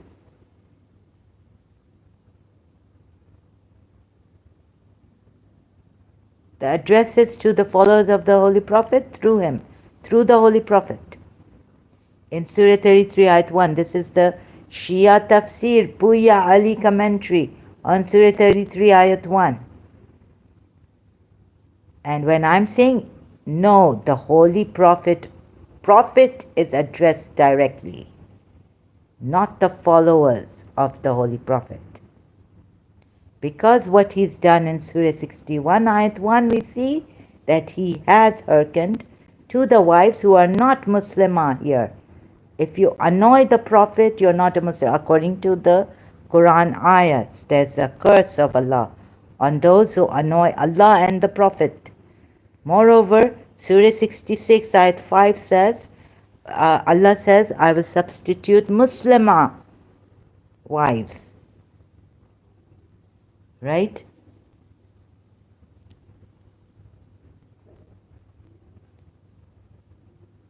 So these wives are hypocrites actually in Surah 66 Ayat 1. Now they've become disbelieving hypocrites. And yet he's going to please his wives, forbidding what Allah has made lawful for him. Right? Not forsaking, not just giving up, forbidding. When the believers are told in Surah 5, Ayat 87, not to do that, not to forbid, make unlawful, meaning that which Allah has made, the good things, lawful for you, tayyabati also, not to make unlawful or forbid the good things which Allah has made lawful for you. So now we established that he's addressing the Prophet directly here because, right, even more helpful through Surah 66 Ayat 1, because the Prophet himself has been going to please the disbelieving hypocrites, wives of his.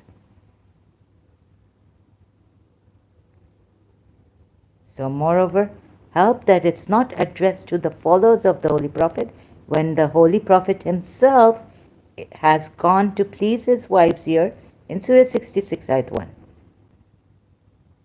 who are disbelievers and hypocrites. Surah 66, Ayat 5.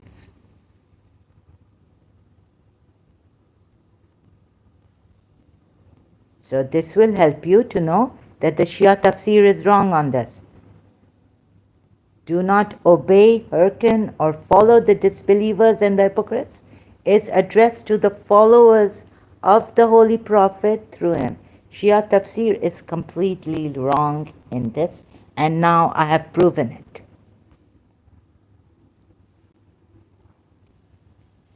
Thank you, Woke Gen ZZ. Interesting topic. Yes, Allah is addressing Prophet here. Yeah? Thank you for the direct, yeah? So it's established that Allah is addressing the Prophet then in Surah 33, Ayat 1 also, because of also what he has done in Surah 66, Ayat 1. He himself has gone pleasing the hypocritical, disbelieving wives that have become due to what they have done here. Going against him, Surah 66, Ayat 4. And so the Shia tafsir is wrong. For Surah 33, Ayat 1, under Surah 33. For Surah 33, Ayat 1. Right? So help from Surah 66, Ayat 1 to prove Shia tafsir is wrong. What is the Sunni tafsir? I'm on the Shia tafsir on this, but I can, you can see the Sunni tafsir. Why would you like to see the Sunni tafsir on this? Right now, we're just on the Shia tafsir on Surah 33, Ayat 1, not the Sunni tafsir. Sunni tafsir, we can get it through Maududi or Ibn Qatir. Why would you want to know the Sunni tafsir? I've just proven that the Shia tafsir is wrong. That's what I needed to prove. The Sunni tafsir is not important for this, but since you've asked for it, I'll take you. And in a very short, I'll show you the footnote of Maududi here. So this is the tafsir. If Maududi, where's Maududi? Oh, I haven't chosen. I have to change it. Just a minute, please. Where's Maududi? Here he is.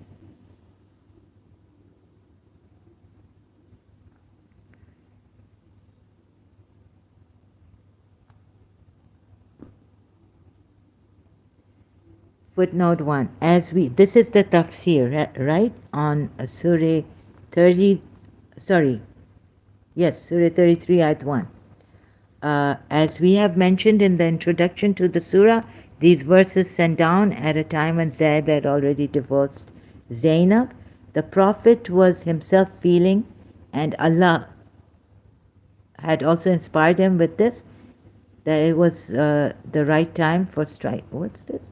So the custom was complete. But the reason why he was hesitant, burning jealousy, a propaganda, I don't know what this is really. The fear was not due to any apprehension for personal defamation. Oh, they have to explain it. Okay. But for the reason that it would harm Islam. It would cause mistrust of Islam among the people who were inclined towards it. It would make the neutral people to join the enemy. And therefore, the Prophet thought it was unwise to take a step for the eradication of a custom of ignorance, which would harm the greater interest and objective of Islam.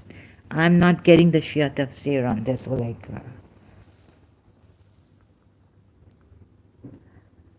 Fear that it would provide a strong excuse to the disbelievers and the hypocrites. This part. But the reason why he was hesitant in this regard was the fear, it is addressed to the Prophet. Fear that this would provide a strong excuse to the disbelievers and the hypocrites.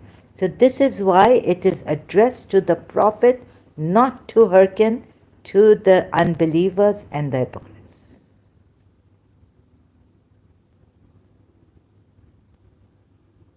but it is addressed to the Prophet, right?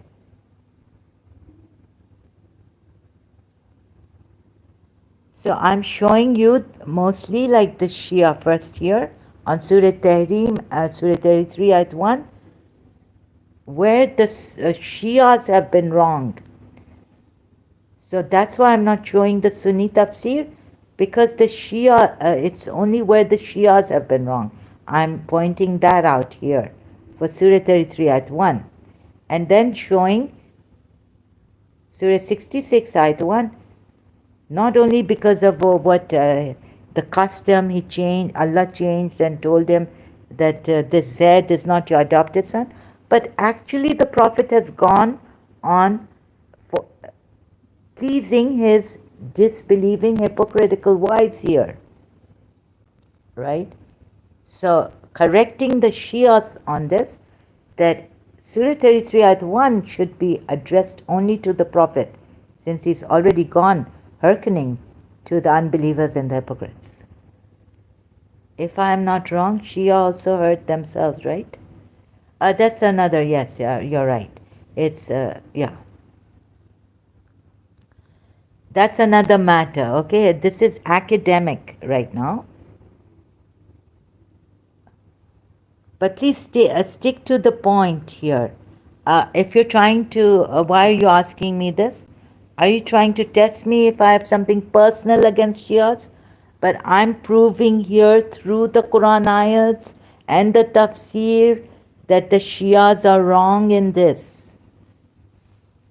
Please, don't bring that matter out right now, right? You are not wrong at all. They do this because, there's a reason behind all that. They have their reasons, the Shias. Okay? They have their reasons. But Shias can be cruel too. Since recently I was told by another person on another live stream that the Sunnis are more hypocrites than the Shias for, taking Aisha and Fatima on the same level, or what, or higher, Aisha higher, putting Aisha higher than the Prophet's daughter, all that made me come back to this and change my channel's name. Exposing cunning, cruel Shias and their helpers. Whether it's their helpers are in Hindu, India, whether the helpers are wherever they are from another religion, Christians,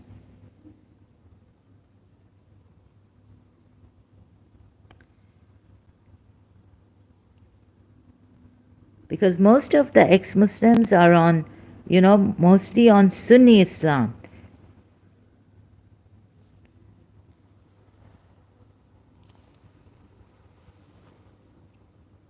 And I'm after the truth.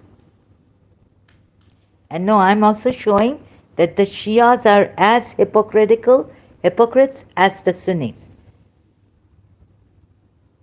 And how cruel they are in their lies and their hypocrisy and their dishonesty. And then they blame the Sunnis, showing that the Sunnis are more hypocritical than themselves. Right? Awoke General Z. Oh, sorry, Gen Z. So this is what I'm proving now. But I've taken the Sunni tafsir on this and also disagree with on Surah 11, Ayat 12 on Sunni tafsir. Knowing Sahih International, knowing of the Prophet's difficulties, Allah urges him to patience, certain that he would not fail to convey. Certain? Allah is certain, then why does he question him? And why does he say it? Then would you possibly leave? Like this, questioning him. He should, if Allah was certain that he would not fail to convey the message in its entirety, then Allah should not put it this way in Surah 11, Ayat 12. And you see how the tafsirs, both Sunni and Shia, are distorting the ayat itself And then there are ayats which say that there are people who distort Quran ayats and who take the allegorical ayats, right? Surah 3, ayat 7. The ones who, in whose hearts is a perversion, they take the allegorical ayats to create discord among the believers or something, to create discord. And they distort the ayats, even the Jews, Christians, everyone, most of them distorting ayats from their scriptures, distorting verses. And God knows who is distorting the Quran ayats also. Allah blames them for that. The hypocrites, the ones in whose heart is a perversion. Then Allah should have made if taking Surah 7 ayat, Surah 3 ayat 7, Allah should have not revealed allegorical ayats. It's very dangerous. Even the Sunnis don't get it. Surah 11 ayat 12. Then would you possibly leave some of what is revealed to you? Since they say, why has there not been sent down to him a treasure, or come with him an angel? And again, back to Shia, to Shia tafsir on Surah 11 ayat 12. The Holy Prophet never felt inclined to give up any part of what was revealed to him. Never felt inclined. But Allah is saying, would you? Why is Allah put it this way? These people are distorting the words of Allah. If the Holy Prophet never felt inclined, then why would Allah be questioning him like this? Then would you possibly leave out, meaning some of what is revealed to you? Allah would have said he would never leave out some of what is revealed to him, or his breast would not be constrained because of what they say. That's how Allah would have put it. You see, both these Shias and Sunnis, wrong tafsir, contradicting the Quran ayats, contradicting Allah's words, putting their own words in it. Never, never, never would Allah. Oh my God, Allah is questioning him. Moreover, in Surah Haqqa, ayat 44, if he were to say anything against us, no, Shia also would be like, no, he can't say anything against against Allah. False fabrications. This is distorting the ayats, Allah's words, as they claim to be, this to be, Quran.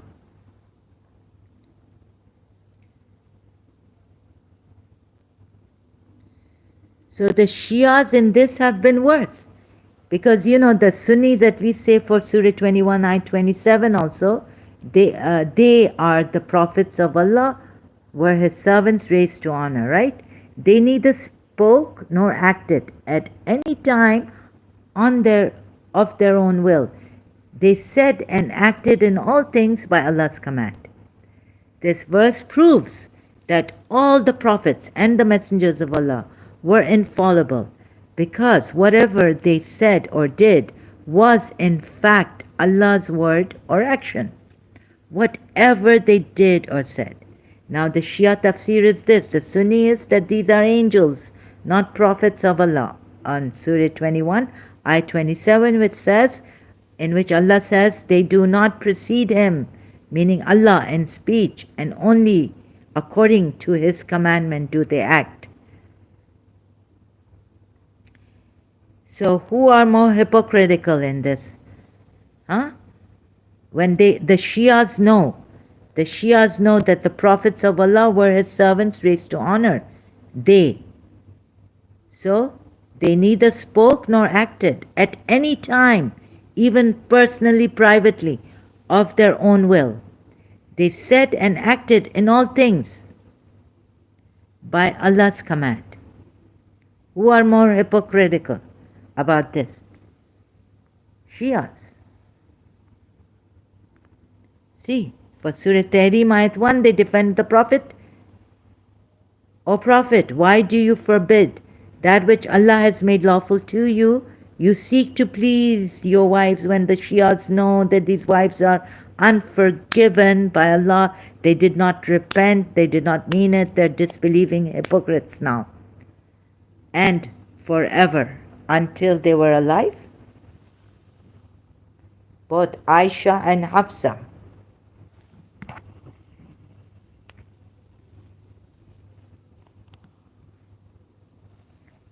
Who is more hypocritical? So in this we've proven that Shias are more hypocritical in this. On Surah 66, Ayat 1. Taking other ayats like Surah 21, Ayat 27. Also. Defending the Prophet in Surah 66, Ayat 1. Shias are more hypocritical. Why go to Aisha and Fatima, the daughter, and other things?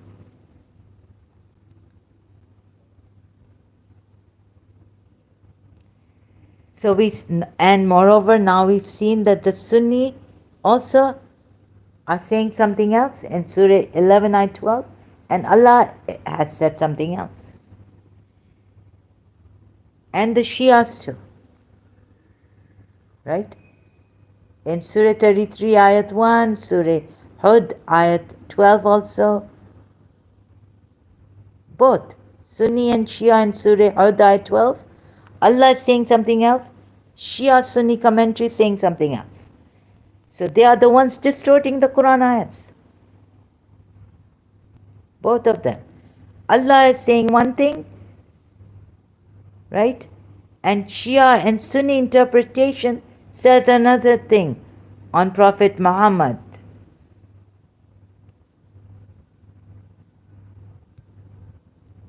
Look at the ayat. Like I wanted to make it on Prophet Muhammad so that when you search out something, an ayat on Prophet Muhammad, is it addressed to Prophet Muhammad or the followers of Prophet Muhammad? Should Prophet Muhammad have done this in Surah 66, Ayat 1? Shias? Sunnis also?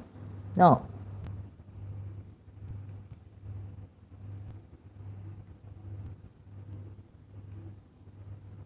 When the Shias know very well in Surah 21, Ayat 27, the tafsir, they are the prophets of Allah, were his servants raised to honor.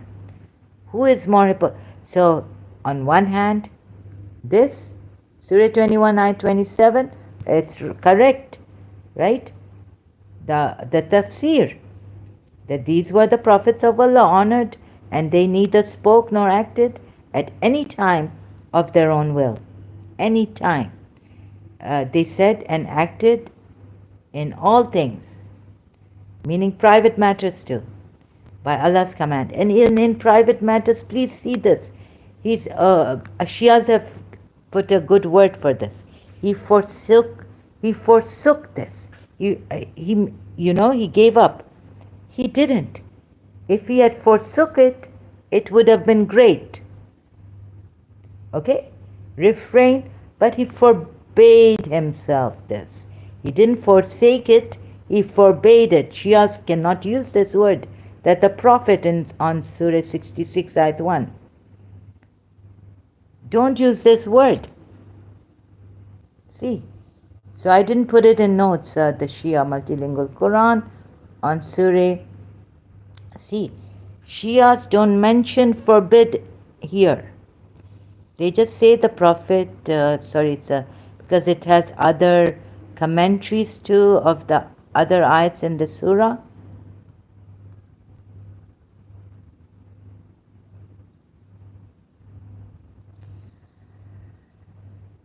Shias don't address why Prophet Muhammad would forbid and act before a revelation of Allah has come to him, saying how to deal with these wives of his who are now disbelieving and hypocrites. Right? Shias don't address this. Shias don't address him forbidding that which Allah has made lawful for him, forbidding the word to haram, and what Allah, ahalla, made lawful. She asked, where was this, the tafsir? Stated Maghafir, they give both the events of Aisha and Hafsa, right? So they concocted this. And then the Maria the Coptic, and then the wives were expected to higher standard. But look what the Prophet has done. This honored raised to honored, who should not speak, who must not speak before Allah speaks, and act according to the command of Allah. He did not have to forsake any of them, any of his wives, right? Any of his, what his right hands possess also. So the word is forsake, they put, not forbid. Oh my God. Yet, okay, they say vow, he made a vow. For the expiation of oaths and vows, see commentary, Surah Ma'idah 89, Prophet Muhammad vowed. Verses 1 reveals, say Allah has allowed honey. Okay, they do put vowed. Where is it? So, she said bees had a, okay, so obnoxious. So the behavior, so displeased with their obnoxious behavior, the Holy Prophet vowed not to eat honey anymore. They don't put vow to and forbade himself not to eat honey anymore. You know why they put vowed here? Because a vow can be expiated for, right? But not forbidden. But not for what he did here.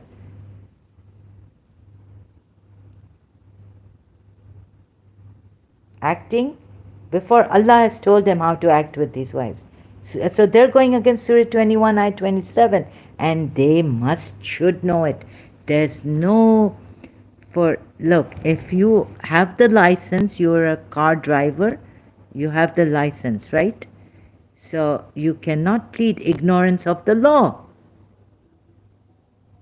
Shia tafsirs are terribly hypocritical in this. You see? Surah 66, Ayat 1. Total hypocrisy. They cannot plead that anything. What will they plead here? They are religious scholars. This is Puya, Ali commentary.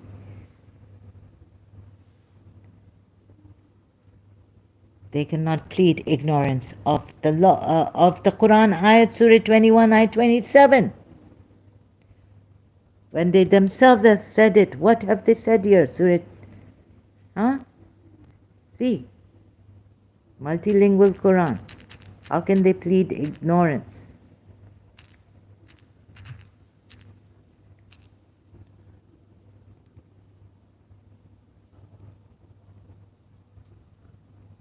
Surah Anbiya, Ayat 27, Tafsir, Shia Tafsir. We go to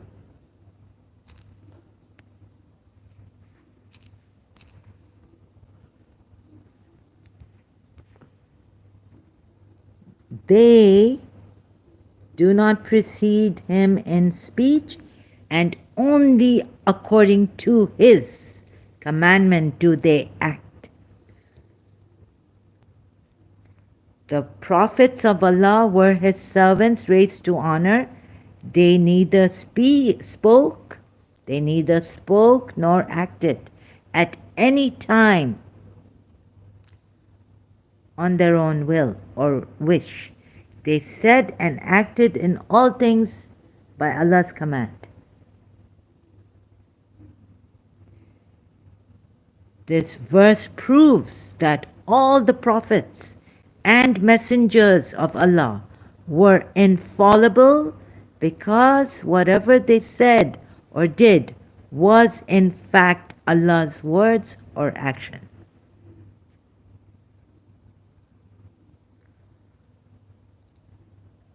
Moreover, they've given John 12, verse 49. Isa said, because the ayat before is saying on Isa, Jesus.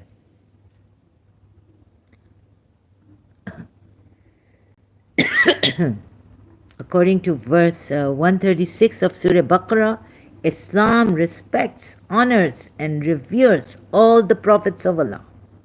But this is not the point here. Do you see the hypocrisy of the Shias? They cannot claim ignorance. And they cannot say, this is angels, or like the Sunnis say. Now we can say, what is the tafsir for Surah 21, ayat 27? Sunni tafsir. They say there are angels. Surah 21, ayat 27. Tafsir. You see?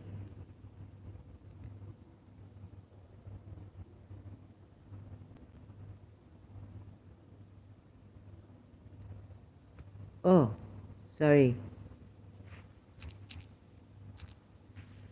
21. AI has given me here discusses the nature of angels, emphasizing their obedience and service to Allah. So this is not like the Shias have taken it to be, right? Sunni tafsir, I need not refute the claim of pagans of Makkah that angels were daughters of Allah and all this. So these are angels who were obedient, the Sunnis say. But the Shias' tafsir is different on Surah 21, ayat 27. And why do I agree to the Shia tafsir? Because I worked it out that Allah is addressing they as the prophets, meaning the prophets of Allah and His messengers, Allah's messengers. Allah's address, Allah is, they do not, meaning, sorry, not addressing but referring to the they as the prophets of Allah and the messengers of Allah in human form, not the angels.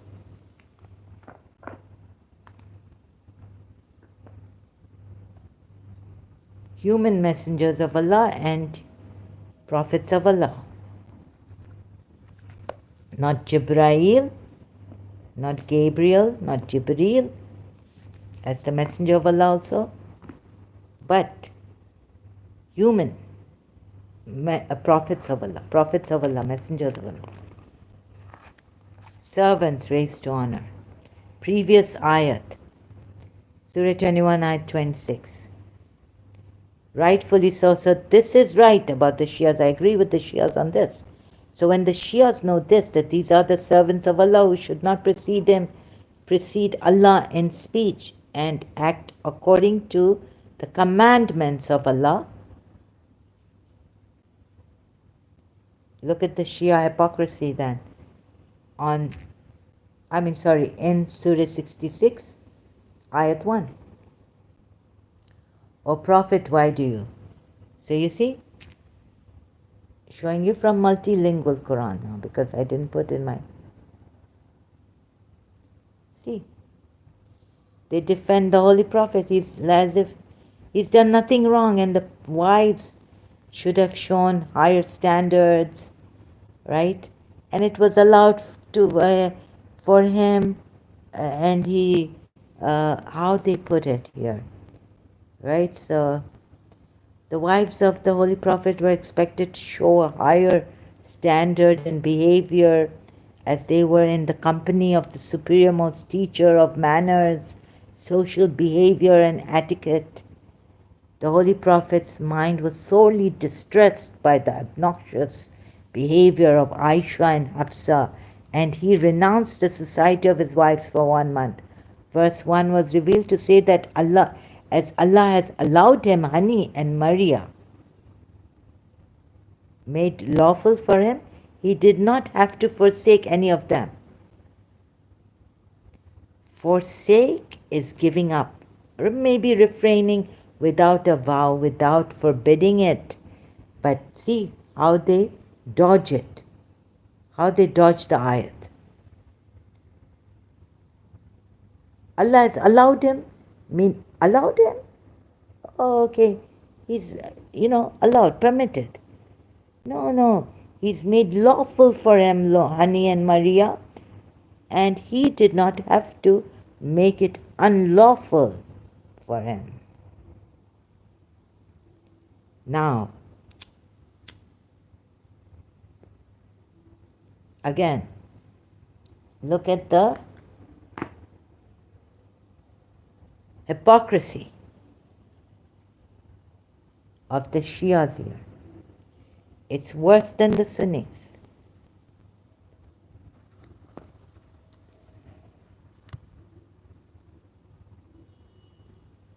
When they claim in Surah 21, Ayah 27 that he, the Holy Prophet, all the prophets, all the messengers of Allah, are not supposed to act, even speak before Allah speaks. And look at the way they've written here.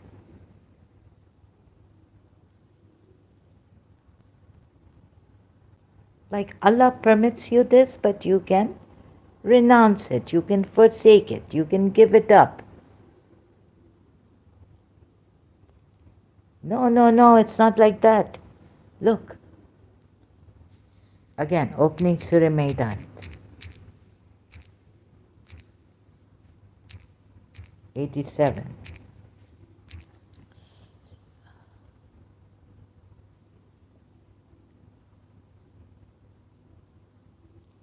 O you who believe, do not make unlawful to haramu, the good things, even tayyibati, of what Allah has been made lawful. Allah by Allah. This is not that Allah has permitted you the good things, and it's not like, okay, you can forsake them, you can give up. No. So what has the Prophet done? In Surah Tahrim, when Allah is commanding the believers, what Shia tafsir? See how they have deceived you. O you who believe, do not make unlawful.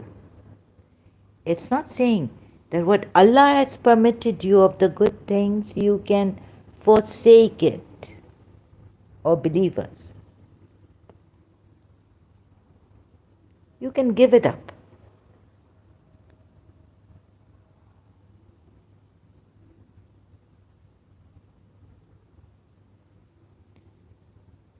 Right?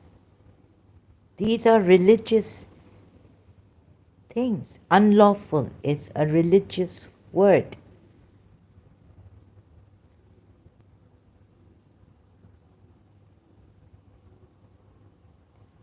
You see how the Shias have deceived, lied, and this is their cruelty.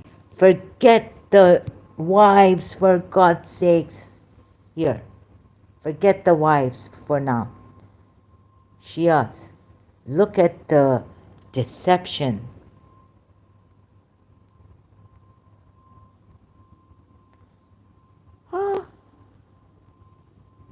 In your tafsir even.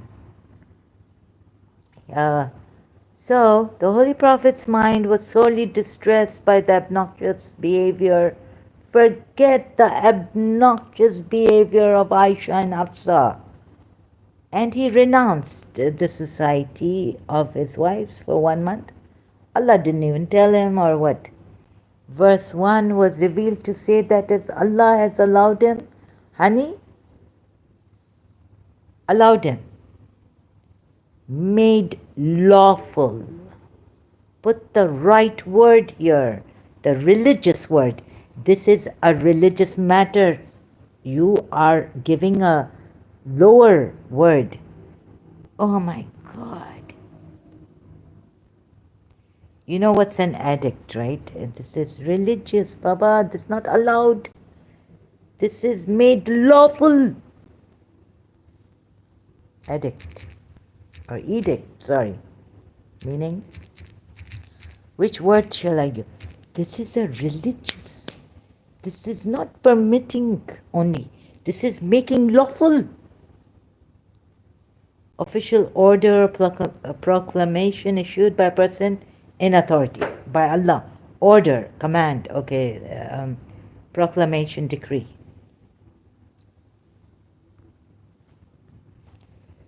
I don't know whether I should use this word here. Okay, if God forbids you, forbid, meaning religious meaning, refuse to allow, order not to do something, right? This is an order not to do something. This is not a mother forbidding you or father refuses to allow. This is not a lowly, this is not this matter. This is a religious matter, banning, prohibiting, authority banning you, forbidding you.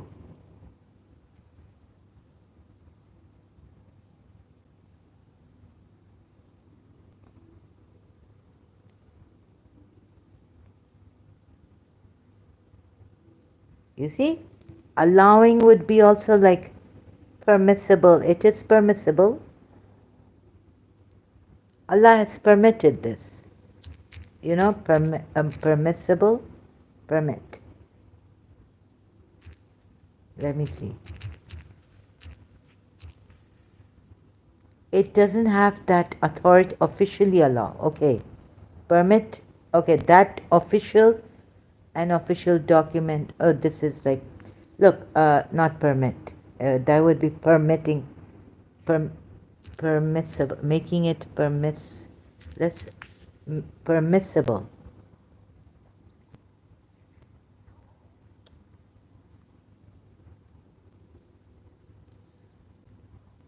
Allowed, you know, someone allowing you to do something, your parents allowing you, could not hold a legal or lawful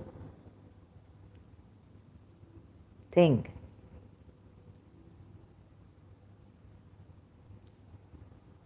Right?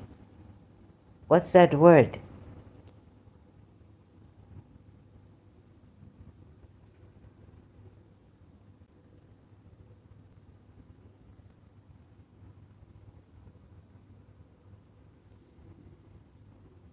Does the law and the rules of the house, of parents,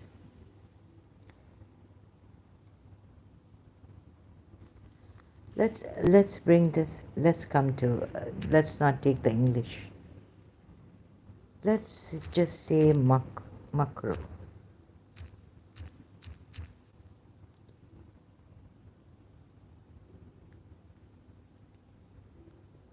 The Islamic jurisprudence, makruh, refers to actions that are disliked, undesirable, or reprehensible, while not forbidden.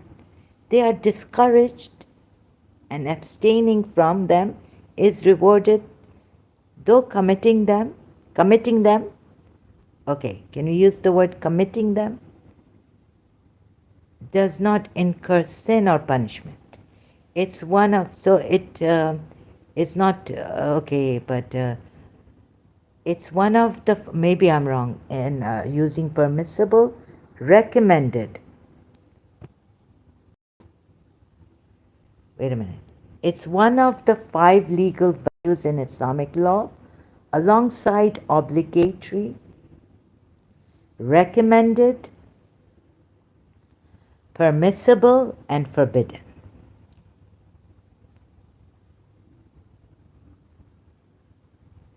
Now, what is the Arabic word for permissible? Lawful? Which words should?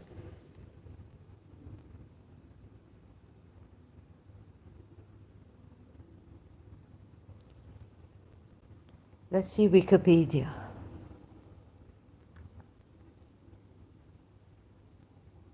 Approved, though a makruh act is not haram or subject to punishment,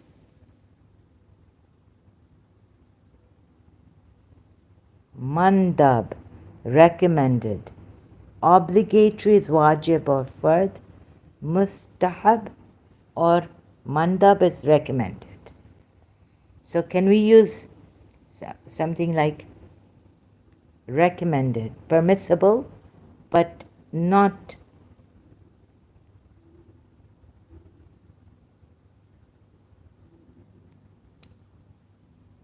lawful, lawfully permissible. Can we put it like this? I don't know, I have to, okay, I'm correcting myself. Madhabs, used by scholars of other. Makruh is primarily cited by interchangeable makruh examples.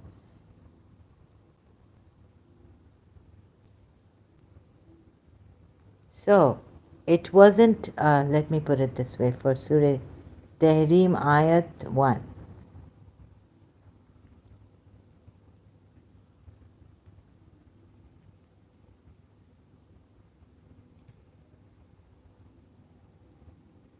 It was made lawful, meaning permissible for him legally by Allah. Lawful. And he made it not permissible for him by prohibiting it. Can we put it like this, right?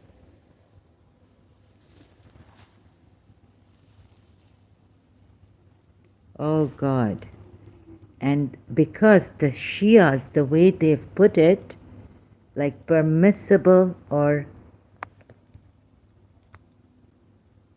So, look at this. I have to...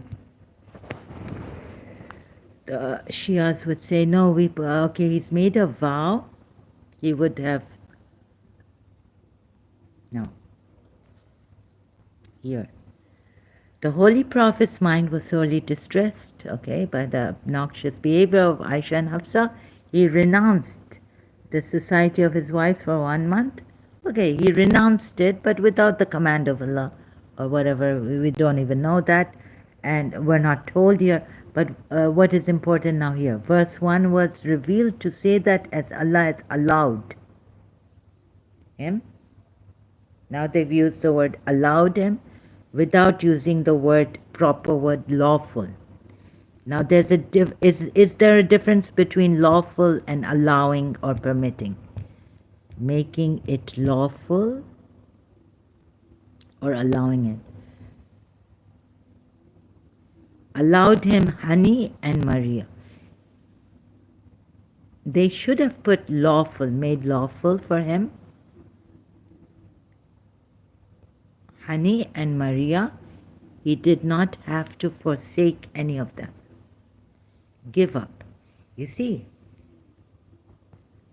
saying forsake is just like giving up something, not prohibiting, not making it unlawful. You don't have to give up something by making it unlawful.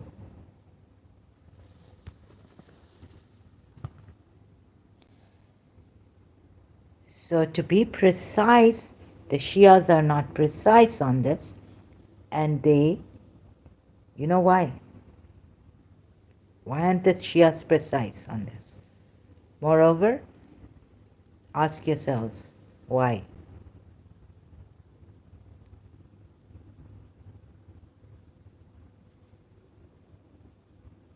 If any vow prevents, now they've gone on second verse, I think.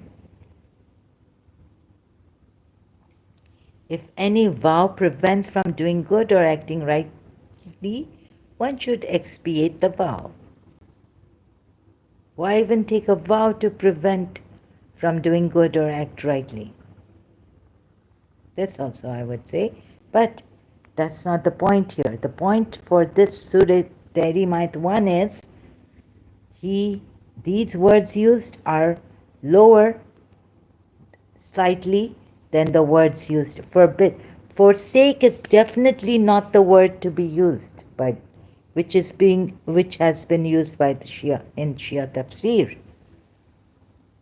For forbid, forsake. He did not give up, did not refrain, did not restrain himself. He made it unlawful.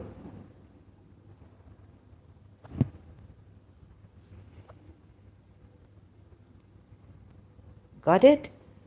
See how terrible. And this is how they defend him. And they jump to the oaths and the second ayat of Surah Tahrim. Moreover, the Holy Prophet said, "Blessed is he who teaches righteousness and the commands of Allah to his family." The commands of Allah, you have gone against the command of Allah yourself. Surah Tahrim, Ayat 1. Now this is a tafsir on verse 6 of this surah. Ayat 6 of this surah. Is it ayat 6, right? Taking it from... Oh God, yes. When verse 6, ayat 6 was recited by the Holy Prophet, a man stood up and said, "I try my best to make the members of my family follow the commands of Allah. Do good and avoid evil. But my advice falls on deaf ears, and they do not obey the commands of Allah." The Holy Prophet said, "Blessed is he who teaches righteousness and the commands of Allah to his family. If they do not listen to you, they shall be the fuel of the fire. If they don't listen to you, they will be the fuel of fire. You are safe because you have done your duty."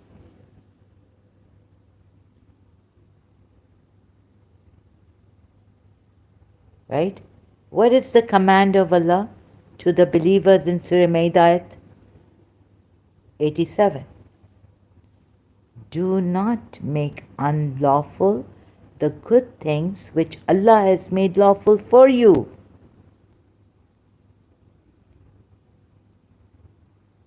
The Holy Prophet himself has made unlawful what Allah has made lawful for him. So he shall be the fuel of the fire.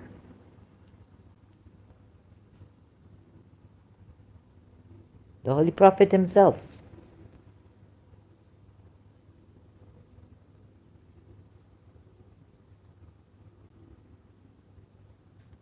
Now not only Surah Tahrim Ayat 6, but the Jews are told here. In Surah Baqarah Ayat 44, how is it that you enjoin others to follow the right way but forget it yourselves, though you read the scriptures or study the scripture or recite?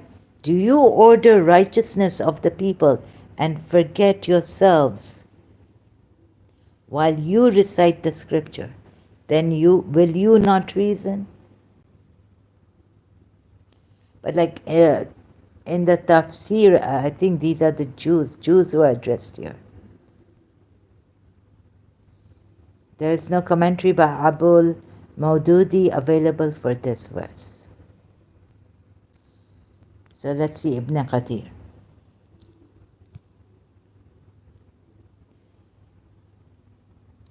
Who enjoin you al-bir, piety, no. So how is it, people of the book? Allah said, how is it, Jews and Christians both? O people of the book, that you command people to perform al-bir, which encompasses all types of righteousness, yet forget yourselves and do not heed what you call others to. And you read Allah's book, the Torah. The Torah is only read by the Jews and the Christians, but it only says the Torah, not the Injil, right? And know what it promises to those who do not fulfill Allah's commandments.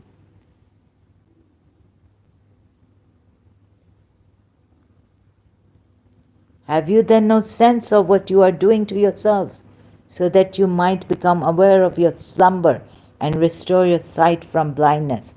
Abdul Razak said that Ma'mar stated that Qatada commented on Allah's statement, enjoin you, albeit piety and all this, children of Israel, Jews, used to command people to obey Allah, fear Him and perform albir, yet they contradicted these orders. So it's the Jews, mostly, not the Christians.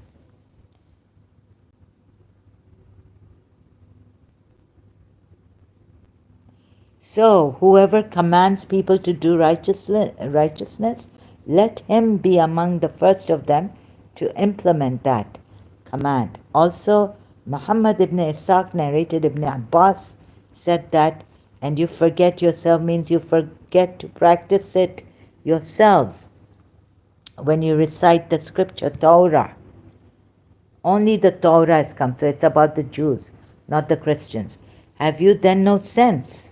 You forbid the people from rejecting the prophethood. You forbid, your Allah has commanded the believers in Surah Maida ayat. What? So all you needed is this way to show you. I mean, this is the way you should have come to know that the religion is false. Islam is a false religion. Prophet Muhammad is a false prophet. Now I should go. There's someone, I think my neighbors are awake, so I can go on a little bit more. They haven't put something is on the TV or something. I can. Okay, so I can go on. Forgotten covenant, forget this. What has Allah told the believers? What does Prophet Muhammad do? This moreover, so when the revelations are being revealed to him at that time also, a revelation should have come in Surah Tahrim ayat 1, what to do here, not prohibiting himself what Allah has made lawful. So the Prophet himself is, right, according to Shia Tafsir here on Surah Tahrim ayat 6, is fuel to fire. Fuel. Blessed, Holy Prophet has said, the Holy Prophet said, blessed is he who teaches righteousness and the commands of Allah to his family, if they do not listen to you. And so the wives are from his family, Ahlul Bayt. The Sunnis know this. If they do not listen to you, they shall be the fuel of the fire.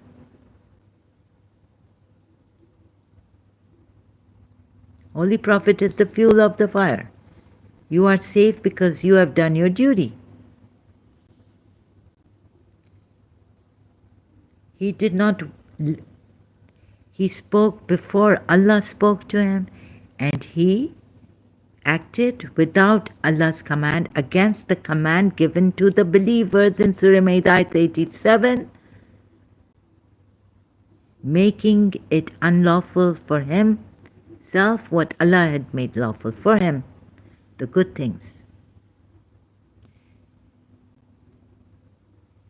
You just needed to know this, not go any further.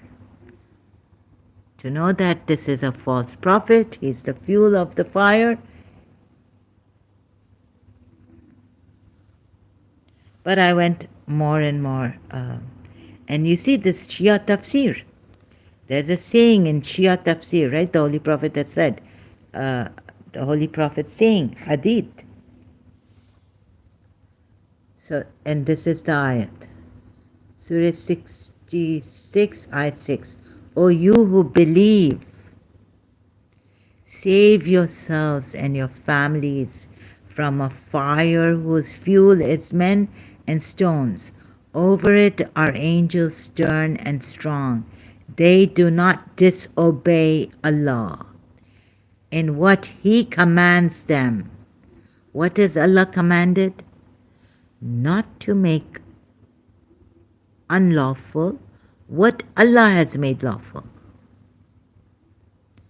to the believers. Surah Maida 87. To make it easier for you to see that this is a false religion, this is a false prophet, and even the Shias have been naughty, very naughty, right? Which the Prophet did not keep, and the commandment, and Surah 21, ayat 27, tafsir, interpretation according to the Shias, and according to what I made out of that ayat also. I agree with the Shias that in Surah 21, ayat 27, these are the messengers, the prophets of Allah who should not speak before Allah speaks, and in everything, and do not, Surah, again opening, Surah Anbiya, ayat 27. So in the Sunni Quran, right, and tafsirs, the translation in English, but multilingual, Yusuf Ali is quite, in multilingual Shias have given Yusuf Ali's translation. I'm not reading that out, but they cannot precede him in word, and they act by his command. They speak not before he speaks, and they act in all things, in brackets, Yusuf Ali, by his command. Right?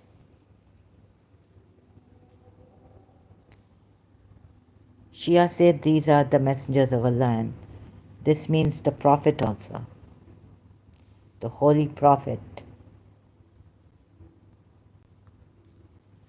So he has broken this. He's gone against this ayat, the Holy Prophet, in Surah Tahrim, ayat 1. He's broken the command.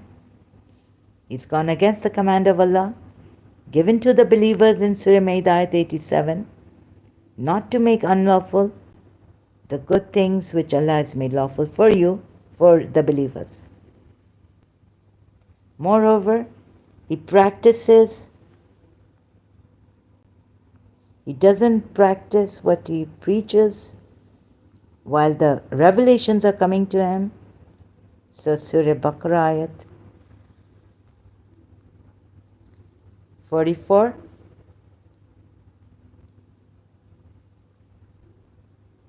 Look how he's betrayed us, really. Using Allah and using this ayat against these poor Jews and the Ahl Kitab. Right? Do you command mankind? Commanding? Do you enjoin, right? Command mankind to bending. This is Dr. Ghali, is a very difficult. Enjoin you, albeit piety and righteousness in each and every act of obedience to Allah on the people, and you forget it yourselves. You forget to practice it yourselves, meaning while you recite the scripture, you forget, you don't practice it yourselves, meaning this is what the Prophet has done. Okay? How much time has gone by? Okay, 2 hours, 34 minutes. Thank you. Sorry to take your time and your attention here. And I really appreciate your time and your attention here. I need to go now. It's very late and it's a long live stream. Maybe you will lose concentration. Remember to take breaks, and if you're really passionate about this, when you want to go through this, don't go through it at the whole thing in one time. Take breaks, and so that we don't lose your attention here. And a lot of attention is required, right, for this. Okay, so did you see the Shias and the Sunnis saying one thing, the Quran is saying another thing? Also this. And that very easy to see that this is a false prophet. All you had to do is go through this from the very beginning, which I did earlier in my old live streams, but again coming to this in this way. Thank you so much for your time and attention. Really appreciate it. And I need to go now. Leaving you. Much appreciated. I wish you all the best. Please stick to the truth. Be with the truth. And it's the truth that should matter to you. So changing ayahs, Allah's ambiguity, I really wish the Shias would see this, how we have been deceived, betrayed by this prophet and his evil progeny, the Imams also, backing this up, this kind of way of interpreting the Quran ayahs. That it is not the Holy Prophet. Yes, it is addressed to the Holy Prophet, but through the Holy Prophet actually to the believers or his followers. See how much cruelty, injustice they've done to the Allah's words. And what playing and continuing stubbornly, holding on to this, that he's a true prophet, this is a great religion, the true religion. Shias, this is the greatest religion ever. Imams going on. Moreover, his progeny, taking from Hazrat Musa's time, the Naqibs, chiefs, 12 chiefs, making them Imams, and saying it's from my progeny, Allah has chosen them. And we saw the Imam also, made by Allah, Pharaoh, who invite to the fire. Not tested like Abraham in that Surah ayat, Surah Baqarah ayat, I think, by Allah. So Allah does these things where He doesn't test the Imams to makes them the Imams. Sometimes He tests the Imams like He tested Abraham and made him an Imam. And the Shia say what great position Imamat has, that Allah tests it. Tests the person when He wants to make that person an Imam. And all this nonsense goes on. Great hypocrisy. Continued. Deception, dishonesty in this progeny of Prophet Muhammad through the Imams. Now please stop it. Step down. Give up this dishonesty. So also, maybe the Imam is deluded. Like I was saying, His Highness Agha Khan IV being deluded about this religion. And he's taking the positive, such positivity. My goodness. Please, for the sake of saving the truth, Imam Ali has said, what is justice? He has defined. And both the 12er Shia or even the Ismaili has written this book. In this book on Imam Ali, Imam Ali, we are told, defines justice to be putting things in the right order, in the proper places. This is justice. And in the Quran, if you're unjust, you are a cruel person, a wicked person. You are also an oppressor, right? So this also. You are cruel, wicked. If you don't do justice, if you don't, according to Imam Ali's definition, put the thing in its right order, in its proper place. Injustice is oppression. Injustice is wickedness. Injustice is disbelief. Injustice is hypocrisy. Injustice is corruption. Injustice is a crime.